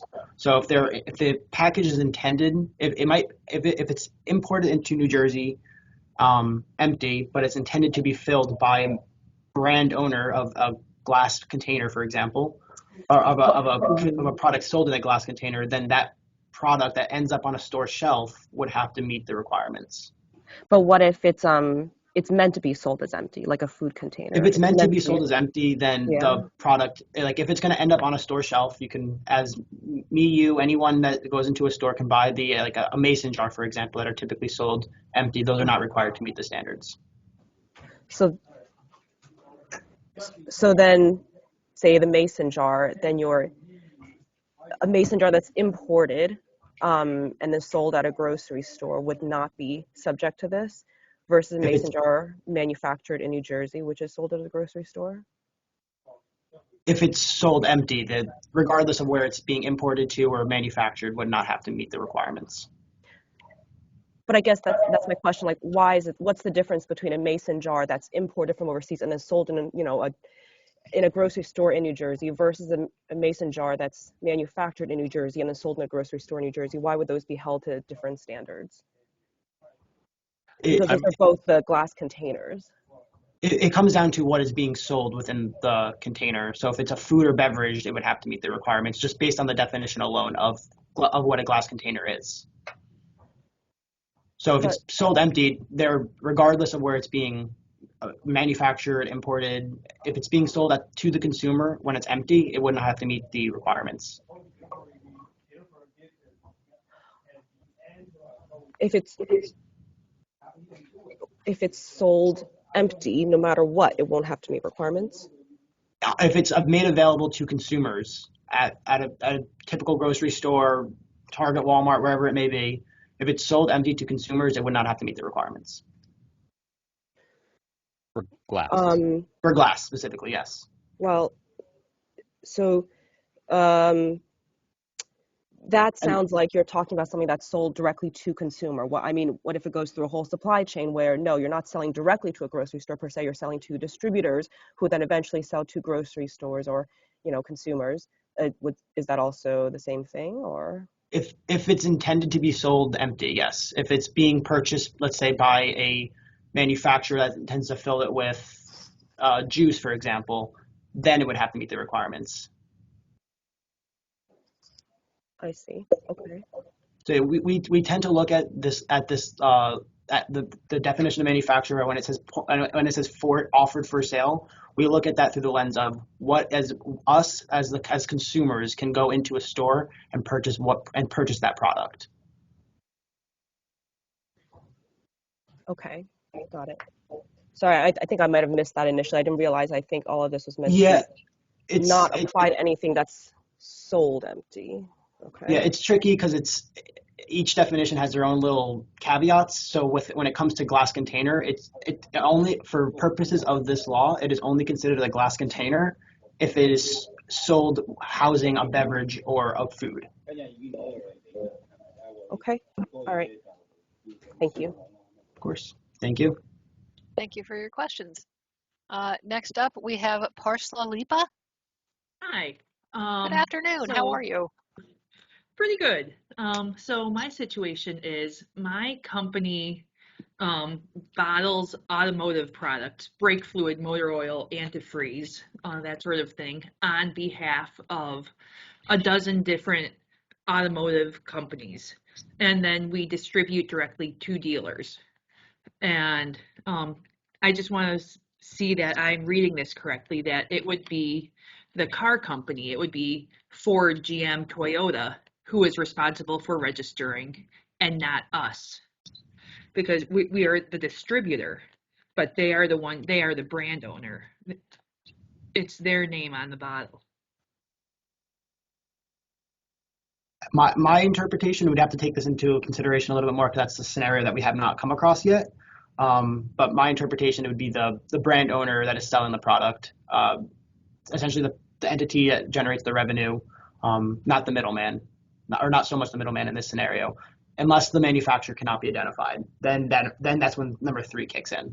But I think we need a little more information on this, and then more of an internal discussion because as I said, this is just a scenario that has not been brought to our attention so far. I can send you guys an email. Yeah, that'd be great. Thank you very much. That sounds like a very common situation in the food world. We call those co-manufacturers. And I would interpret that if they had their own private label, that they would be responsible for their private label and everybody else all the other brands would be responsible for theirs. If she doesn't have a private label brand that they market, then right, they're not responsible. The brands would be. Right. And Sharon, that's actually our next question. So you're right on the mark with that one. All right, and Chris, did you want to yes, segue over? I didn't know how we are on time. Paul yeah, and Chris, I think it is time to move on. There is a slide later on that's once we finish up the next discussion topic that will allow us to go back into any questions we either missed or didn't have time for. So please hold on to your questions for now, and we will get to them as soon as we can. All right, Paul and Chris, you're in the queue. Hopefully the next topic you would have a conversation about. If we don't get back to whatever question you have right now, please email us at recycledcontent@dep.nj.gov. All right, Chris. All right, with that, Christina, can you go into the next slide, please? So, kind of alluding to the question we had just received, how should covered products from private labels or store brands be captured under the law? We want to know what entities are associated with those products and who makes the most sense for taking compliance responsibility. We understand that there's a good amount of handoff and within the chain of custody for these types of products. So we want to just get a better understanding of how these types of brands operate and who makes the most sense for taking compliance as for the covered products that are sold under those brands.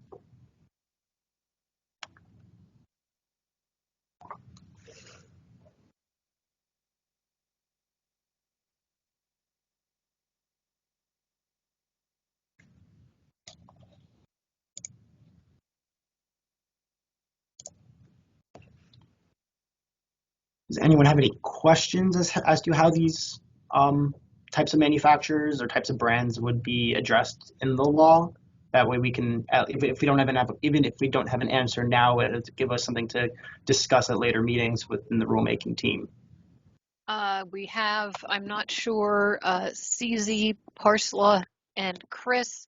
The three of you had your hands up from the last question. I didn't know if you have a question regarding this particular issue. Parsla, I see your hand is still up. Yeah, no, I forgot to go down. Sorry about that. Okay. No worries. No worries. Okay, next we have Chris from NJEJA. Hi, yeah, sorry. It was just quickly on the last one, if it's okay if I can just clarify something on the glass container, because so unless if it makes sense if I'm understanding it correctly, they will not be subject to the law if the container does not have the purpose of serving food or liquids, right? Yeah, that's based on the definition of glass container. Okay, so wouldn't that open like a big loophole for glass containers to be able to be manufactured and not meet the requirements for the law, for if it's used for other purposes? Because people don't necessarily like mason yards or there's manufacturers that produce glass not necessarily for drinking or food, but for other stuff and other materials and other purposes. So I'm worried that would open a big loophole for that to continue and for products to be produced without having to meet a requirement. I think that's a very valid concern. We definitely don't want to open up loopholes. We are working within the confines of the language from the statute, and the way that we look at it. If you or I were to go to a retail outlet and see a beverage, for example, that's packaged in glass, regardless of the supply chain, it ended up at the point of sale for anyone that can go in to purchase that product. Therefore, it would have to. It's very difficult to find a loophole for a product that ends up on a store shelf that is packaged in a covered material. To find a loophole from there, just because the evidence is right in front of us, being that it's sold in a glass container and it meets the definition of glass container, depending on the product, whether it be food or beverage. Does that make sense? It's tricky because it does provide some ambiguity based on the other covered products definitions, but we are operating within the confines of the definition, and the definition does state that that the glass container has to contain a food or a beverage. Oh, okay. Thank you for that. Of course. Thank you. Sure. Next, we have Paul Harvey. Thank you so much. So I just wanted to go ahead and kind of give an example, so just kind of use that way you guys know, for your information and for your reference. So for example, take Wegmans. I know Wegmans operates within the confines. This is not for an organization, but similar things happen. Wegmans operates within New Jersey borders. Wegmans has their own brand label, their own brand product. I will say, and I believe that a number of people within the food industry will agree with me when I say this, it's not Wegmans who's making this product by themselves. It's, they may contract with a third party, to produce that. So say, for example, the Libby's canned pumpkin may be the same canned pumpkin that goes in the Wegmans, just, it has a different label on it, So this is the same thing happens in the dairy foods world. A lot of our members have, contracts with other labels, to go ahead and, various ice cream labels or whatever. It's not all being made in the one, say, just for the sake of example, take a Nestle Crunch drumstick, okay? That Nestle Crunch drumstick is not being made in a Nestle plant. It's being made in a dairy foods plant, maybe in New York or in, Idaho or whatever. So really, and same thing for for beverage bottles. Okay. So I don't know how familiar with the beverage industry, but we have one here in Syracuse area called Clinton Ditch Bottling. Okay. They're an author that, that middle tier manufacturer that was talked about earlier, where they have all of the trade information from, they bottle Pepsi products, okay? So they have the same Pepsi formula that, is manufactured by the Pepsi company, but it's not made, they're a third party bottler or distributor. So obviously all the Pepsi doesn't come from one Pepsi plant, but they use the same formula that, something that would come from a Pepsi plant or a Coke plant, bottle it right there, and then just, do the local distribution or whatever. So I think, with that mid-level manufacturing or that co-manufacturing that was talked about earlier, that's certainly something to keep in mind, as that's what happens a lot within the food industry, and not even just the dairy food industry, but really the food industry, nationwide. So it's all going to be, dependent when you talk about who's going to be responsible for the labeling, and for the whole compliance issue. It's really going to have to be, I don't know. I guess it just makes more sense, at least in my mind, to do it on a distributor because they're, closer to that. But again, like I said, that just makes sense to me. And I just wanted to kind of put that out there so that way, that's how that operates. So then that way, when you're having your internal discussions as to how to go ahead and, formulate forward, you have that information. Yeah, that's exactly what we were looking for, is helping us understand how these private labels operate so that we can make a, final determination through the rules once we're ready to publish those. So that this example you provided is very helpful. I'm sure we'll have more questions, but we didn't have a full understanding of the private label / store brands, and we've talked with our partners over in Washington State that are enacting similar legislation, and they've been grappling with this as well. So we understand that this is going to be a point of concern for many stakeholders. That's why we're trying to get ahead of it as quick as we possibly can. And this topic of co-manufacturing has not been brought to our attention, so that is something we'll have to investigate a little bit further as well. Yeah, and if you ever want to do, I'm sure there are producers in New Jersey that you could easily reference as well. But if you were looking for anything that's local there in the state, check out your grocery stores that have a private label. Wegmans, ShopRite, Safeway, any of those brands that carry their own. If you look on a shelf and you see French's mustard and then Kroger mustard, go to those companies and say, like, look, where do you get your stuff from? I mean, they're not, I mean, obviously because you're regulating them, they're going to have to tell you, and they're going to say, well, this is what we're doing. So, the same thing for basically any product, that has that kind of co-manufacturing scale. It's a dirty little secret of the food industry, but that's how a lot of this works. Yeah. And like I said, my examples were very generic and made up, but yeah, still very helpful. Investigate that angle. Yeah, and one thing that I actually would like to ask you is, even if they are like this co-manufacturing concept, if it's Pepsi and then Wegmans, for example, sticking with those as an example, Pepsi should already be producing compliant materials in a perfect world, let's just say. So would they just be able to take on that additional those additional covered materials, even though they were sold to Wegmans in this scenario? Well, using the Pepsi, so say I use the Clinton's Ditch Pepsi example, okay? Clinton's Ditch doesn't, Pepsi already has its authorized sourced retailers, from where Clinton's Ditch gets its bottling materials. They say, hey, here's a list of suppliers and vendors, to go ahead and purchase this, go ahead and figure out what works for you. I mean, at least according to, same thing for manufacturing the actual product. Here's a list of, authorized vendors and suppliers, that you can go ahead and use, go ahead and make the actual product. So at least my whole approach to this would be, it's not the co-manufacturer who is going to be able to go ahead and tell Pepsi, hey, obviously a lot of these, bigger corporations have taken on as part of a larger, corporate effort, sustainability, et cetera, et cetera.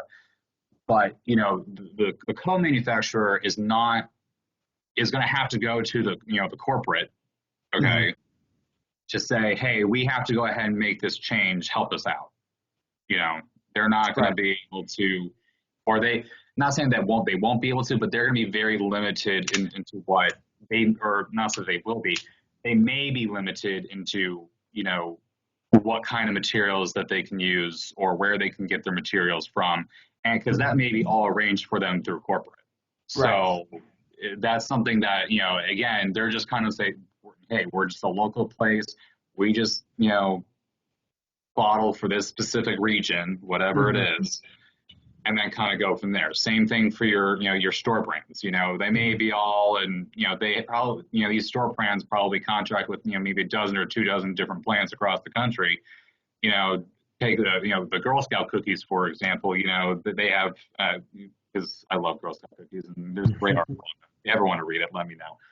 But they have 2 separate plants, in the entire country. Ironically, they have separate names for all the cookies. That's a completely different story. For their types of cookies. I'm seeing some inquisitive looks here. Like, yes, there are. Like the s'mores cookies, because they have the s'mores are 2 different, totally different types of cookies from 2 different bakeries. Yeah, exactly. But they're called different things in different regions depending on where you live, because they have different bakeries as to where they actually cook for those, cookies for those regions. Same exact thing, same exact concept here. So, again, depending on, where New Jersey falls in some of these regions for some of these food manufacturing stuff, yeah. Yeah, that's still very helpful. I mean, just getting an understanding of the general operations of various more information people looking. Yeah, exactly. So, thank you. We really do appreciate your input on this. All right. Thank you, Paul. Next up, we have Chris.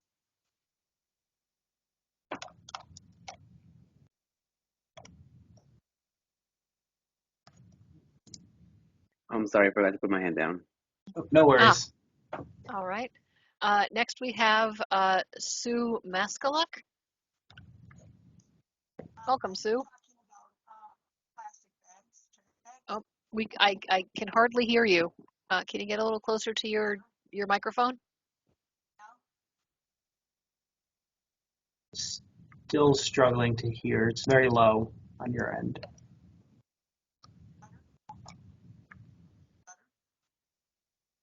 I don't know if you might want to sign off and re-sign on. Or type her question into the chat. Yeah, I was We're going to say, you not could type your asking question people in to the do chat for that. this one. Handle it like that.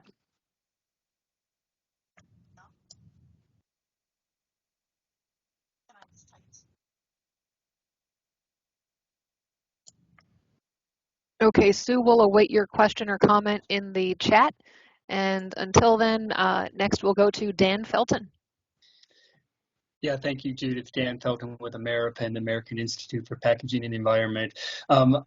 And I appreciate, Chris, you mentioning Washington State and the struggles they've been going through as they're implementing their law. And I can tell you Ameripen was deep in the conversations before the law was even enacted. In this particular conversation about how private label and store brands are handled, I don't want to give a totally overgross generalization, but at the end of the day, it really is the brand owner more often than not, as you suggest in the definition you have, that is making the ultimate decision about the type of packaging they're going to purchase. And we don't believe that's any different for private label or store brands. While it may be true, as the gentleman beforehand suggested, there may be, different distribution methods, there may be different suppliers for different packagers at different times of the year and in different locations. It really is the brand owner, and including more often than not the private label store brand owner, that's telling their suppliers what they want in their packaging. So it really is more often than not falling on that individual or that entity, if you will, that company that's making those decisions. I mean, look no further than some of those store brands that have mentioned, which are making claims, making marketing claims, statements about using more recycled content, having recyclable products. They're the ones making that decision more often than not. And having been through that conversation in Washington State, I think you're asking all the right questions and trying to discover this, because it's not as clear in the New Jersey statute in this regard anyway. But I offer that as the viewpoint from Ameripen. I think it's very helpful. Thank you so much, Dan. And I think Sue put her question in the chat. Oh no. Yep, You see another question in the chat. Judy, can you read it? Yep, sure. The question was from Shannon Jones. I don't know if that is from the same Sue line. I'm not sure, but look, we have Sue's comment. I'm going to do hers first and then go back to Shannon. Sue said, we do manufacture private label products and we make the product to the customer's specifications. However, we may not know that it will be sold into New Jersey. We have the ability to add recycled content, but again, the customer tells us their specifications. All right, I think that's also very good to know and very useful for our purposes. So thank you very much, Sue. Sue, thank you so much for working on getting that info to us, even though we had some technical difficulties. Let's see, from Shannon Jones, we have, how does this work from an auditing perspective? In the Girl Scout example, if New Jersey purchased a box of Girl Scout cookies and wanted to follow up on compliance, how would they know which bakeries or suppliers to contact for the different cookie names or suppliers, etc.? These contractors can change within a single reporting year. Or to further elaborate, if it's left up to the decision made between the brand owner and their manufacturer, how are you as a regulatory agency put in touch with that manufacturer in order to ensure compliance? Shannon, thank you for your question. Chris? So based off of the second question, at least, the entities involved are required to come to that an agreement and provide that written agreement to the department so that we know who's taking responsibility for compliance. And from there, we'll be able to follow up with the responsible party, whoever's taking the responsible manufacturer for those products. From an auditing perspective, it does make things a little bit trickier because you're adding more players in the game, essentially. So I think that's going to we're going to have to further discuss that internally with the rulemaking team to figure out how exactly to address, when there are multiple entities within the the chain of custody, for example, when it comes down to identifying the actual manufacturer. All right. I hope that answers your questions. Let's see. We don't have any more hands raised for this one. Oh, you're welcome, Shannon. Okay, I think we're clear with this particular topic. Chris, do you want to move on to the next? Yes, let's move on to the next. Actually, let's move on to the final question past this one, because just for time's sake, this is just a general catch-all question. If there's anything the department should be aware of regarding the production/distribution of covered products, for example, if there are any supply chain variables we're not aware of, the sourcing of materials, please let us know. This question can also be more of an email question that stakeholders can respond to via email. Just for time's sake, we want to get to the last discussion topic, being on registration for today's meeting. And while Chris finds that and we get the slide up, on behalf of the department, I just want to thank all of you who are joining us today. This has been a wonderful stakeholder meeting and a lot of discourse back and forth. I've been in different stakeholder meetings where we can't get a back and forth going too quickly, or it just ends up being totally disorganized because everyone wants to get too many words in at once. But all of you who are on this call, you've been doing a wonderful job, and thank you so much for joining us today so far. At this point, it's almost going for 10 after 3. We're still here till about 4 o'clock, and we still have time to address your concerns and questions. So, Chris, I think we're ready for the last one. Thank you. All right, so like I said, please, for this question specifically, please follow up via email and just provide us any background information you're able to generate for us that we can review through that our rulemaking team can review it, so that we can further have further discussions on how to address the identification of manufacturer and the rules. With that, Christina, can you move on to the next slide? All right, so as I mentioned, the last discussion topic today for this meeting will be on manufacturer registration. We would like feedback based on the 2022 registration process for how we can improve in future years, as well as allude to what we are planning for the 2023 registration process, being that it is an annual registration requirement. So with that, Christina, can you move to the next slide, please? Just to start, we would like some general feedback based on the 2022 registration process. How was that registration process for your business? Was the registration form easy to use? What was challenging? Was there any information that was not necessary, or other details that should have been included, and why? Are there any improvements that can be made to the registration process in the future? So this might be a very specific question to only be answered by manufacturers that have registered in 2022. But if you're familiar with the registration process, you have some recommendations for improvement in future years, please feel free to let us know now. We'll give everyone an opportunity to process this slide.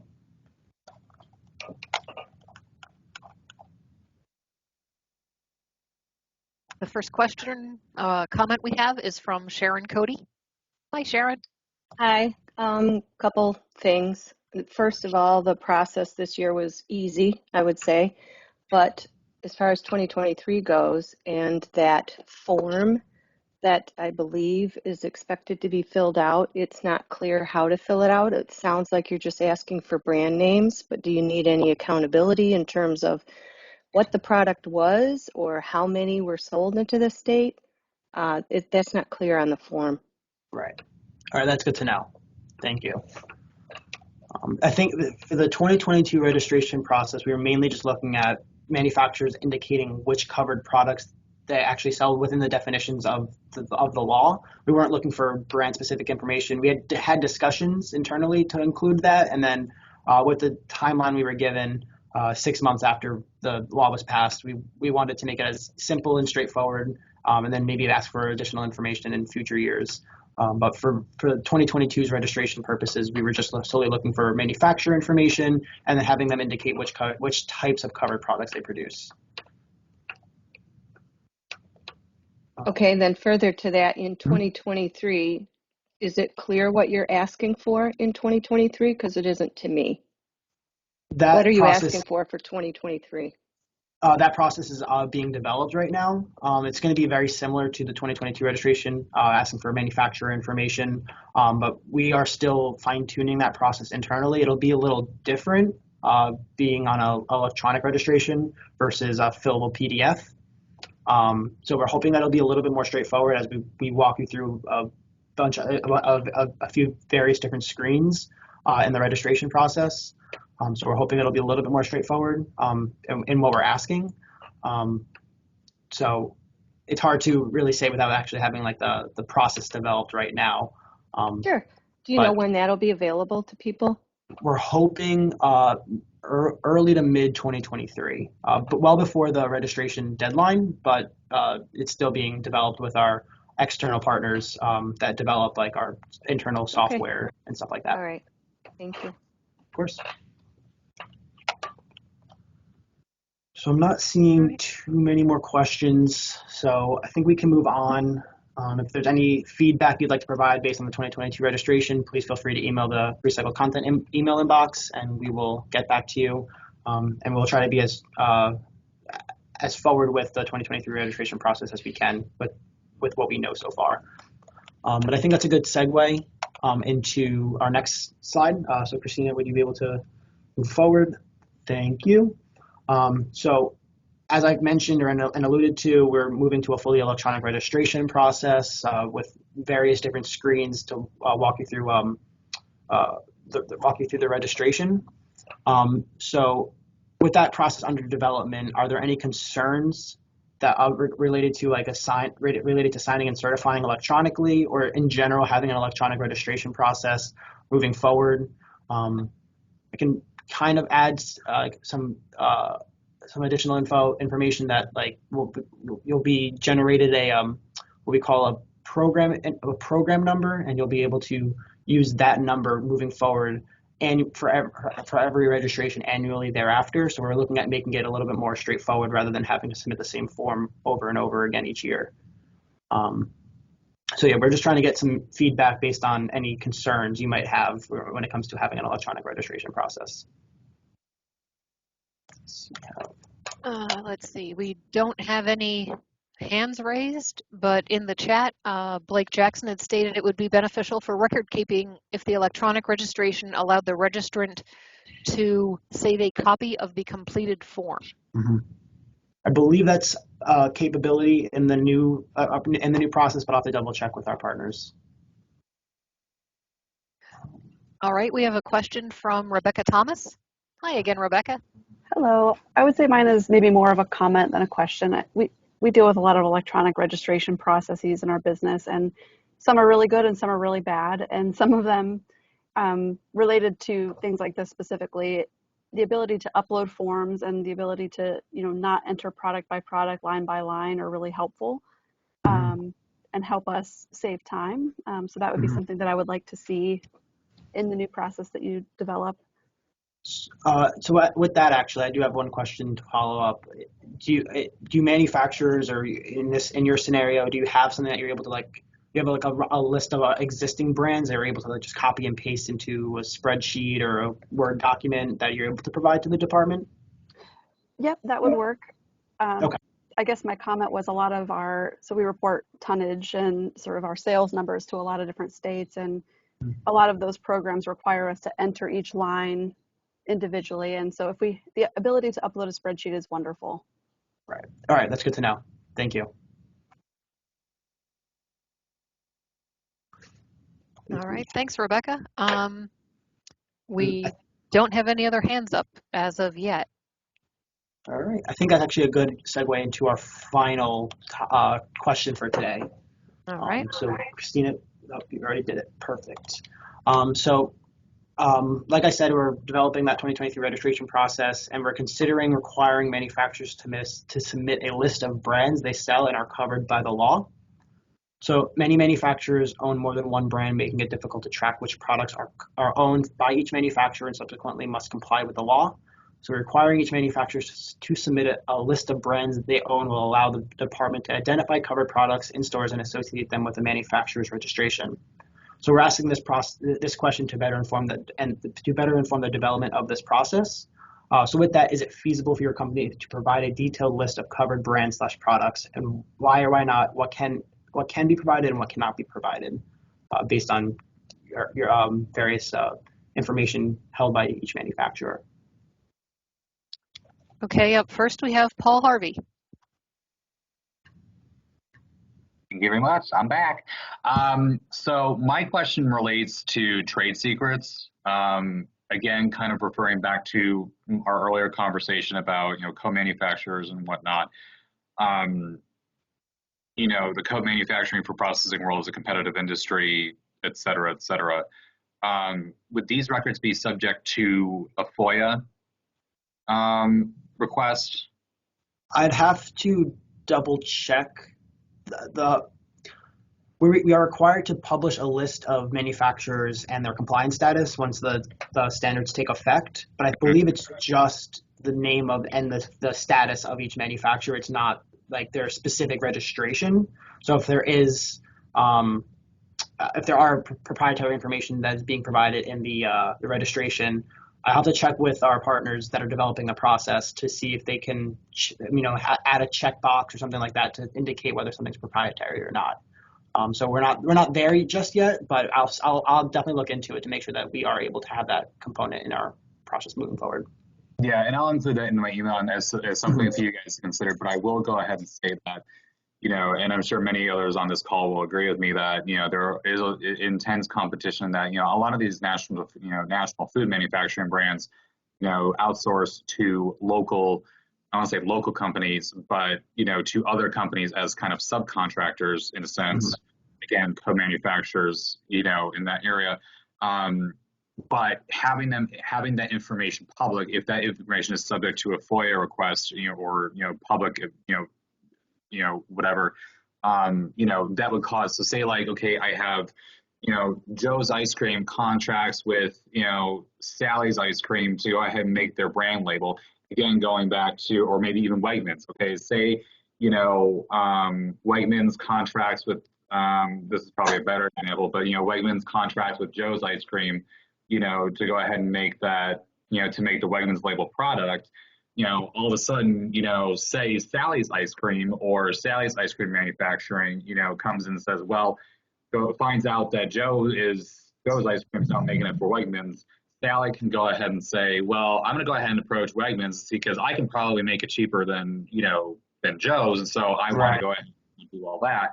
So, with all that information kind of out there. Right. I think, and I'll have to check with like our legal team as well to make sure that we are protecting the proprietary information. There is also a requirement in the law that requires us to keep secret any trade secrets or proprietary information provided to the department through the registration process. So there is there are protections for manufacturers that are registering with us. I'd have to figure out on our end how we can allow manufacturers to indicate what information they're providing is proprietary. So I think it just more comes down to like the logistics of being able to have like a checkbox or some process for allowing manufacturers to indicate that to us. Mm-hmm.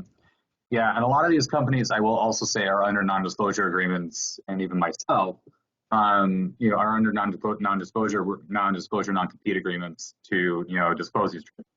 So again, just a general that Wegmans, Joe and Sally ice cream kind of example, just again being a generic kind of example for how things would generally work with that. Mm-hmm. All right, that's good to know. We'll have to figure out we'll have to discuss internally to figure out how to address that process in previous year or subsequent years, I should say. Thank you.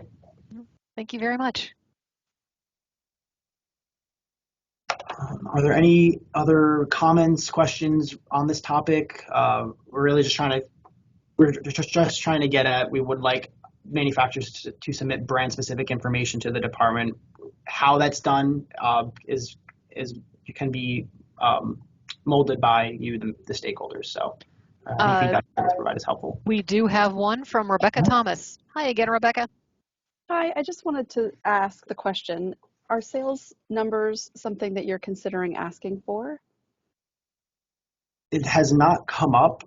Okay. So right now that is not in the conversation, but I don't want to say that we would not bring it up in the future for like as the program evolves and becomes more mature, that we wouldn't ask for it, but for right now that is not in the conversation.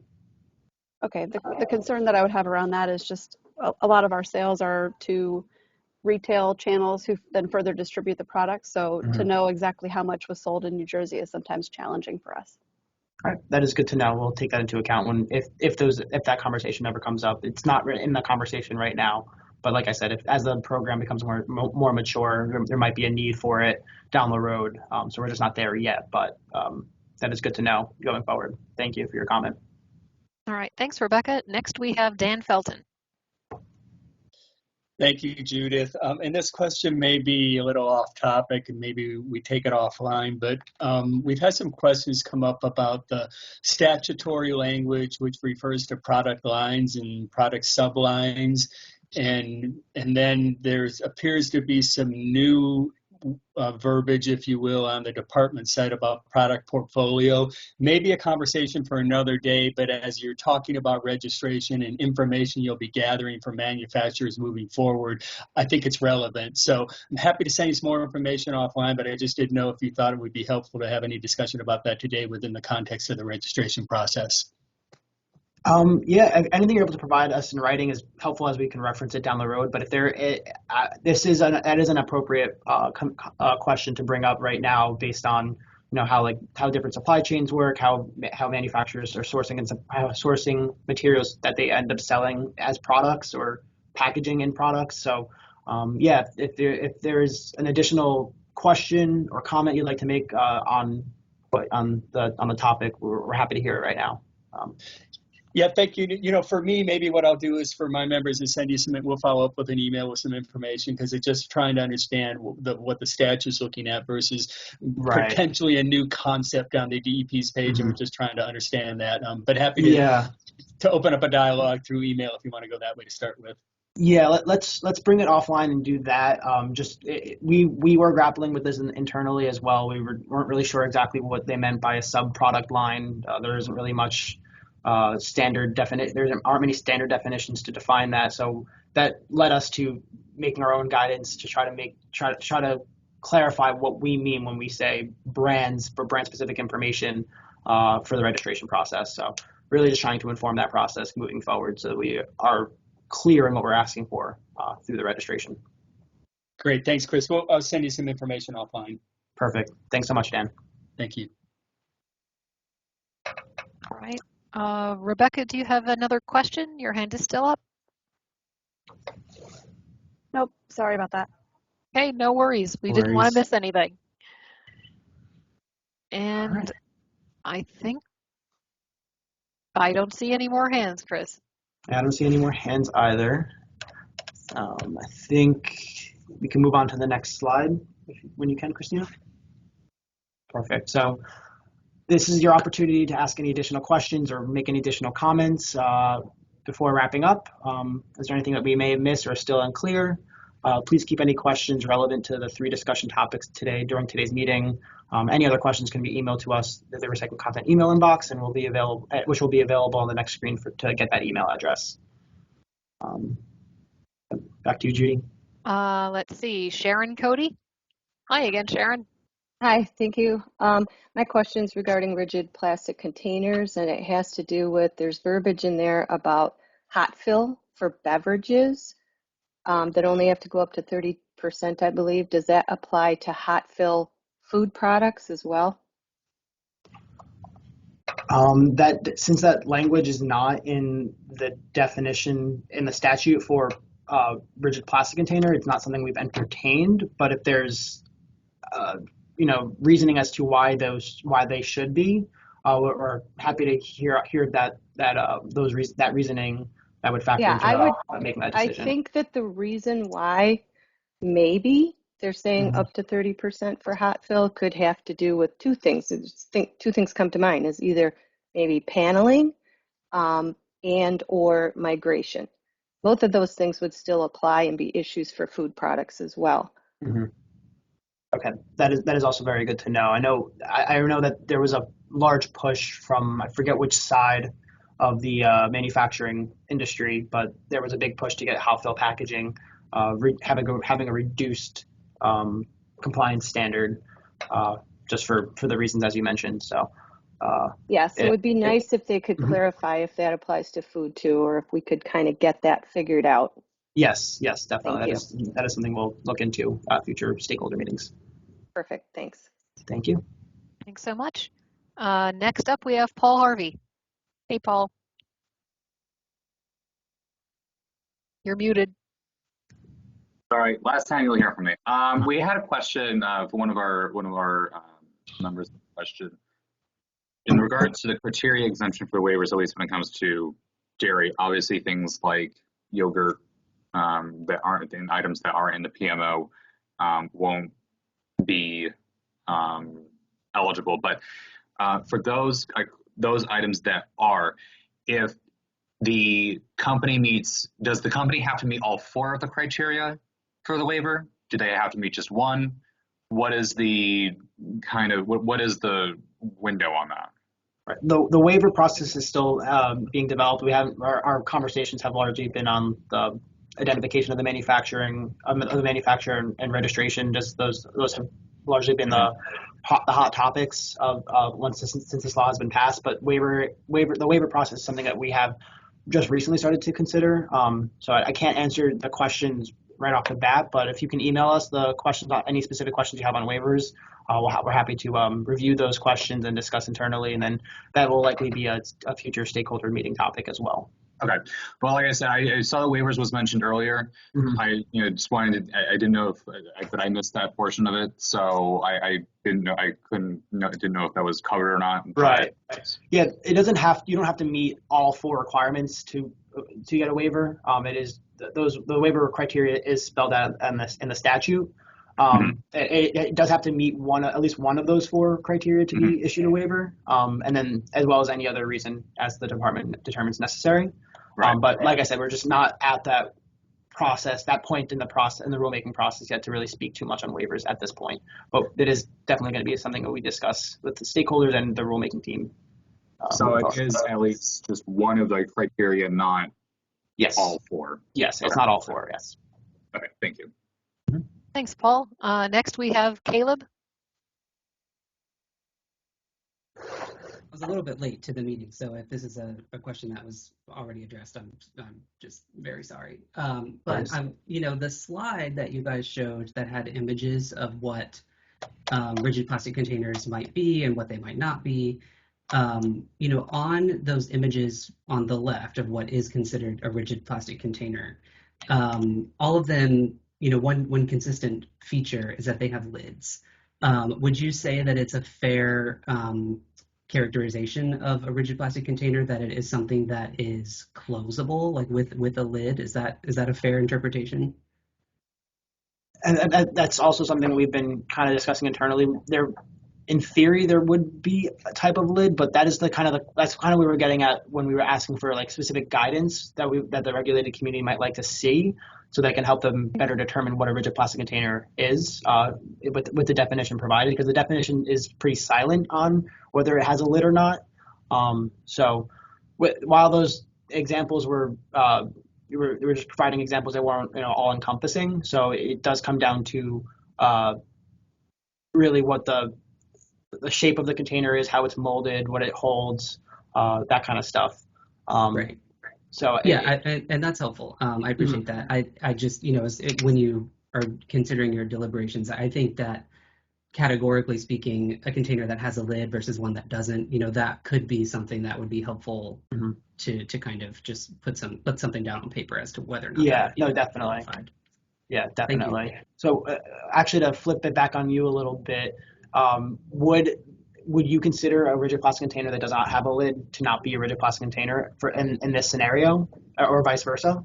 Well, I think it comes down to reuse, and the reusability of something that doesn't have a lid. And this is something that I'd be happy to can talk more about offline. Yeah, definitely. But I think that's. And it gets tricky. Yeah, exactly. That's where when we asked about like asking for specific guidance that the manufacturers might find helpful, would be helpful for us actually, because we would like to know what guidance is needed so that we can actually put out the guidance, or at least shape that guidance. Right. So yeah, anything you're able to provide as resources or follow-up questions, please feel free to reach out to us through the email inbox. Okay, great. Thanks. Thank you. Right, thank you. CZ? Hi, sorry, I just want to clarify something Chris had said earlier when I asked my last question. Chris, I think you said that none of this would apply to containers that are meant to be sold empty, right? For glass containers, specifically for glass containers. Oh, so that's only for glass. So yes. So that's not true for plastic then? That's not true for plastic, exactly. Okay, so then I guess I would have the same question about, you know, the manufacturer definition, where in number 3, someone who imports the, you know, the plastic container, then they're not subject, to this. But then why is that? Sorry, go ahead. Yeah. No, I was going to say if if they're importing it from a manufacturer overseas, they would have to be importing compliant material, and they would be considered the manufacturer in that case. For a rigid plastic container, if we're using that as the example here, a rigid plastic container in the definition of manufacturer can be sold as the product itself or sold with a product in it, because it doesn't specify that within the definition of rigid plastic container that it needs to be holding a product or not holding a product. That specification is it can be sold either way, whereas the glass container, it confines the definition to food or beverage. That's why we have those different distinctions between the two. But if you're importing a rigid plastic container, regardless of what its intended use is, if it meets the definition of rigid plastic container, it would have to comply with the law. Okay, got it. So even though I think in the definition right now it says a person who imports or distributes a product that is packaged in a rigid plastic container, you're saying this definition will also apply to the rigid plastic container itself, not just something that's packaged in a rigid plastic container, right? Right, because the product itself in that case, in that scenario, would be the rigid plastic container. I see. Okay. So yeah, the only thing I would suggest is if that could be clarified, because strictly reading it, it says, you know, a product packaged in a rigid plastic container. So it almost kind of puts up for question, what if it's a rigid plastic container packaged in a non-rigid plastic container, right? Yeah, Then that's a great count? point. That is a great point. But that is a very good point of clarification we'll have to add as well at some point. Thank you so much for your input. And one more question, which is, I think this is a little bit similar to some things other folks have said, but you know, if say you're the manufacturer of some, say, food item that's in a rigid plastic container, you sell to distributors, and you know, say they tell you, oh, it's not going to be sold in New Jersey, so you think this doesn't apply, but then they do sell in New Jersey. Like, who's enforcing this? You know, if we're the brand owner, then it looks like we're supposed to make sure that, you know, it's not sold in New Jersey, but say our distributors told us we're not selling in New Jersey, but they do. So how do we deal with that? We have not discussed any cases like that, so it's hard to, you know, provide a concrete answer. But that is a question that we'll definitely have to take into consideration at our rulemaking meetings, because that actually has not been something that has come up yet. So we'll definitely have to consider that for a little bit further internally. Okay, because I could just see a scenario where, since, say, if we have issues with sourcing the right types of containers that are compliant for New Jersey, suppose we have kind of two you know, supply chains where we make ones that are compliant for New Jersey, we make ones that are not compliant for New Jersey, and the ones that are not compliant for New Jersey end up going to distributors that we think are selling outside of New Jersey, but then say they buy both types from us, and they can't keep up with what's New Jersey, what's not New Jersey. You know, we sell to a lot of New York distributors, for example, and they'll do kind of cross-state things, and we can't really control what they're doing. So I'm just wondering how, you know, we would enforce that, or they would enforce that, or who would enforce that. Right, and that's a good point. So that's something we'll have to consider further as well. And another point of discussion for future meetings will be how to calculate an average recycled content, because you can do it on a national portfolio as well as a state-specific portfolio, and that might be one of those cases that you're able to, you know, play around with the numbers a little bit to make sure that the numbers are accurate for New Jersey, even though you're using recycled content that was allocated to, say, New York State or Pennsylvania within the region. So there might be some wiggle room within the averaging that you're able to use, but like I said, that'll be a discussion point for future meetings as well. Okay, and then just last question from me. So I know there's an exemption for containers that are reusable. How do you define reusable? For example, we make containers that can be that are used for holding food. And they're definitely reusable, but it's kind of up to the consumer to choose whether or not they want to use it as a one-time item or they want to reuse it. And so, you know, we don't control how consumers use it, but from our point of view, it's definitely reusable. And based on FDA definitions of the type of material we use, they are reusable for food. Yeah, So, it's tricky because the definition for reusable and refillable are very specific. That was a right. point of that was a question that we had for this meeting, but just from time constraints, we decided to move forward. But the definition of refillable, for example, means a rigid plastic container that is routinely returned to and refilled by the manufacturer with the same product packaged by the container.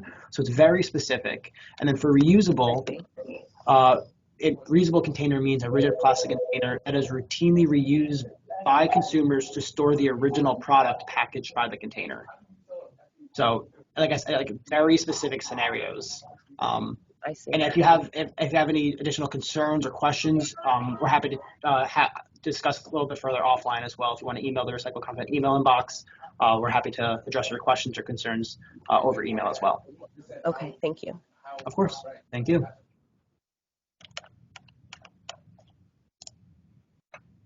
All right. Chris, I don't think we have any more hands coming up. Yeah. Last call for any final questions, comments, concerns. See if we have one hand. Paul, Okay. feel free to take it away. Hang on a second. CZ, do you still have your hand up or are you done? Okay, it's down. Paul, I thought it was the last time we were going to hear from you, my friend. I thought of something. Okay, good. I think keep it going. Maybe we're completely jumping the gun on this, but you said you may be covering this in the next slide. Is the presentation able to be downloaded or sent out? I think maybe you said something about the next screen. I just wanted to double check on that. Yes, as a matter of fact, the PowerPoint, and there should be probably a synopsis. Any information from this particular stakeholder session will be on the DEP's work group page. You know what, Chris or Christina, go to the last. This is a great segue. Keep going. One more slide, because this is going to answer your questions. Yeah. All right. Summaries of the topics that are covered at today's meeting and relevant information will be made available following our meetings at the www.nj.gov/DEP/workgroups/index.html. I will put in the chat. Okay, thank you. And following any New Jersey Register publication of the rule proposal, formal comments on the rules may be made by anyone during the announced comment period. So yes, the information will be out there. And plus we'll be back in contact with all of you for our next meeting too. Awesome. All right, do we have any more hands? What I'd like to do is, on behalf of the department, I would like to thank all of you for your participation today and for enjoying this lovely afternoon with us talking about recycled content. We would like to let you know that if you have any further questions or comments or anything, any kind of information you'd like to give us about this particular topic, you can send it to recycledcontent@dep.nj.gov. At this point, we'd also like to let you know there are going to be more stakeholder sessions for recycled content because we've only just begun.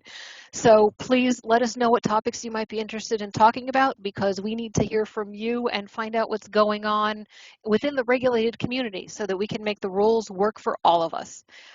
Again, I'd like to thank you all for your participation. Thank you for joining us this afternoon. You'll be hearing from us again with an invitation for our next meeting. Please contact us if you have any further comments, questions, or concerns, and I wish you all a wonderful afternoon and evening. Thank you. Thank you, everyone. Thank you so much, Chris. Thank you.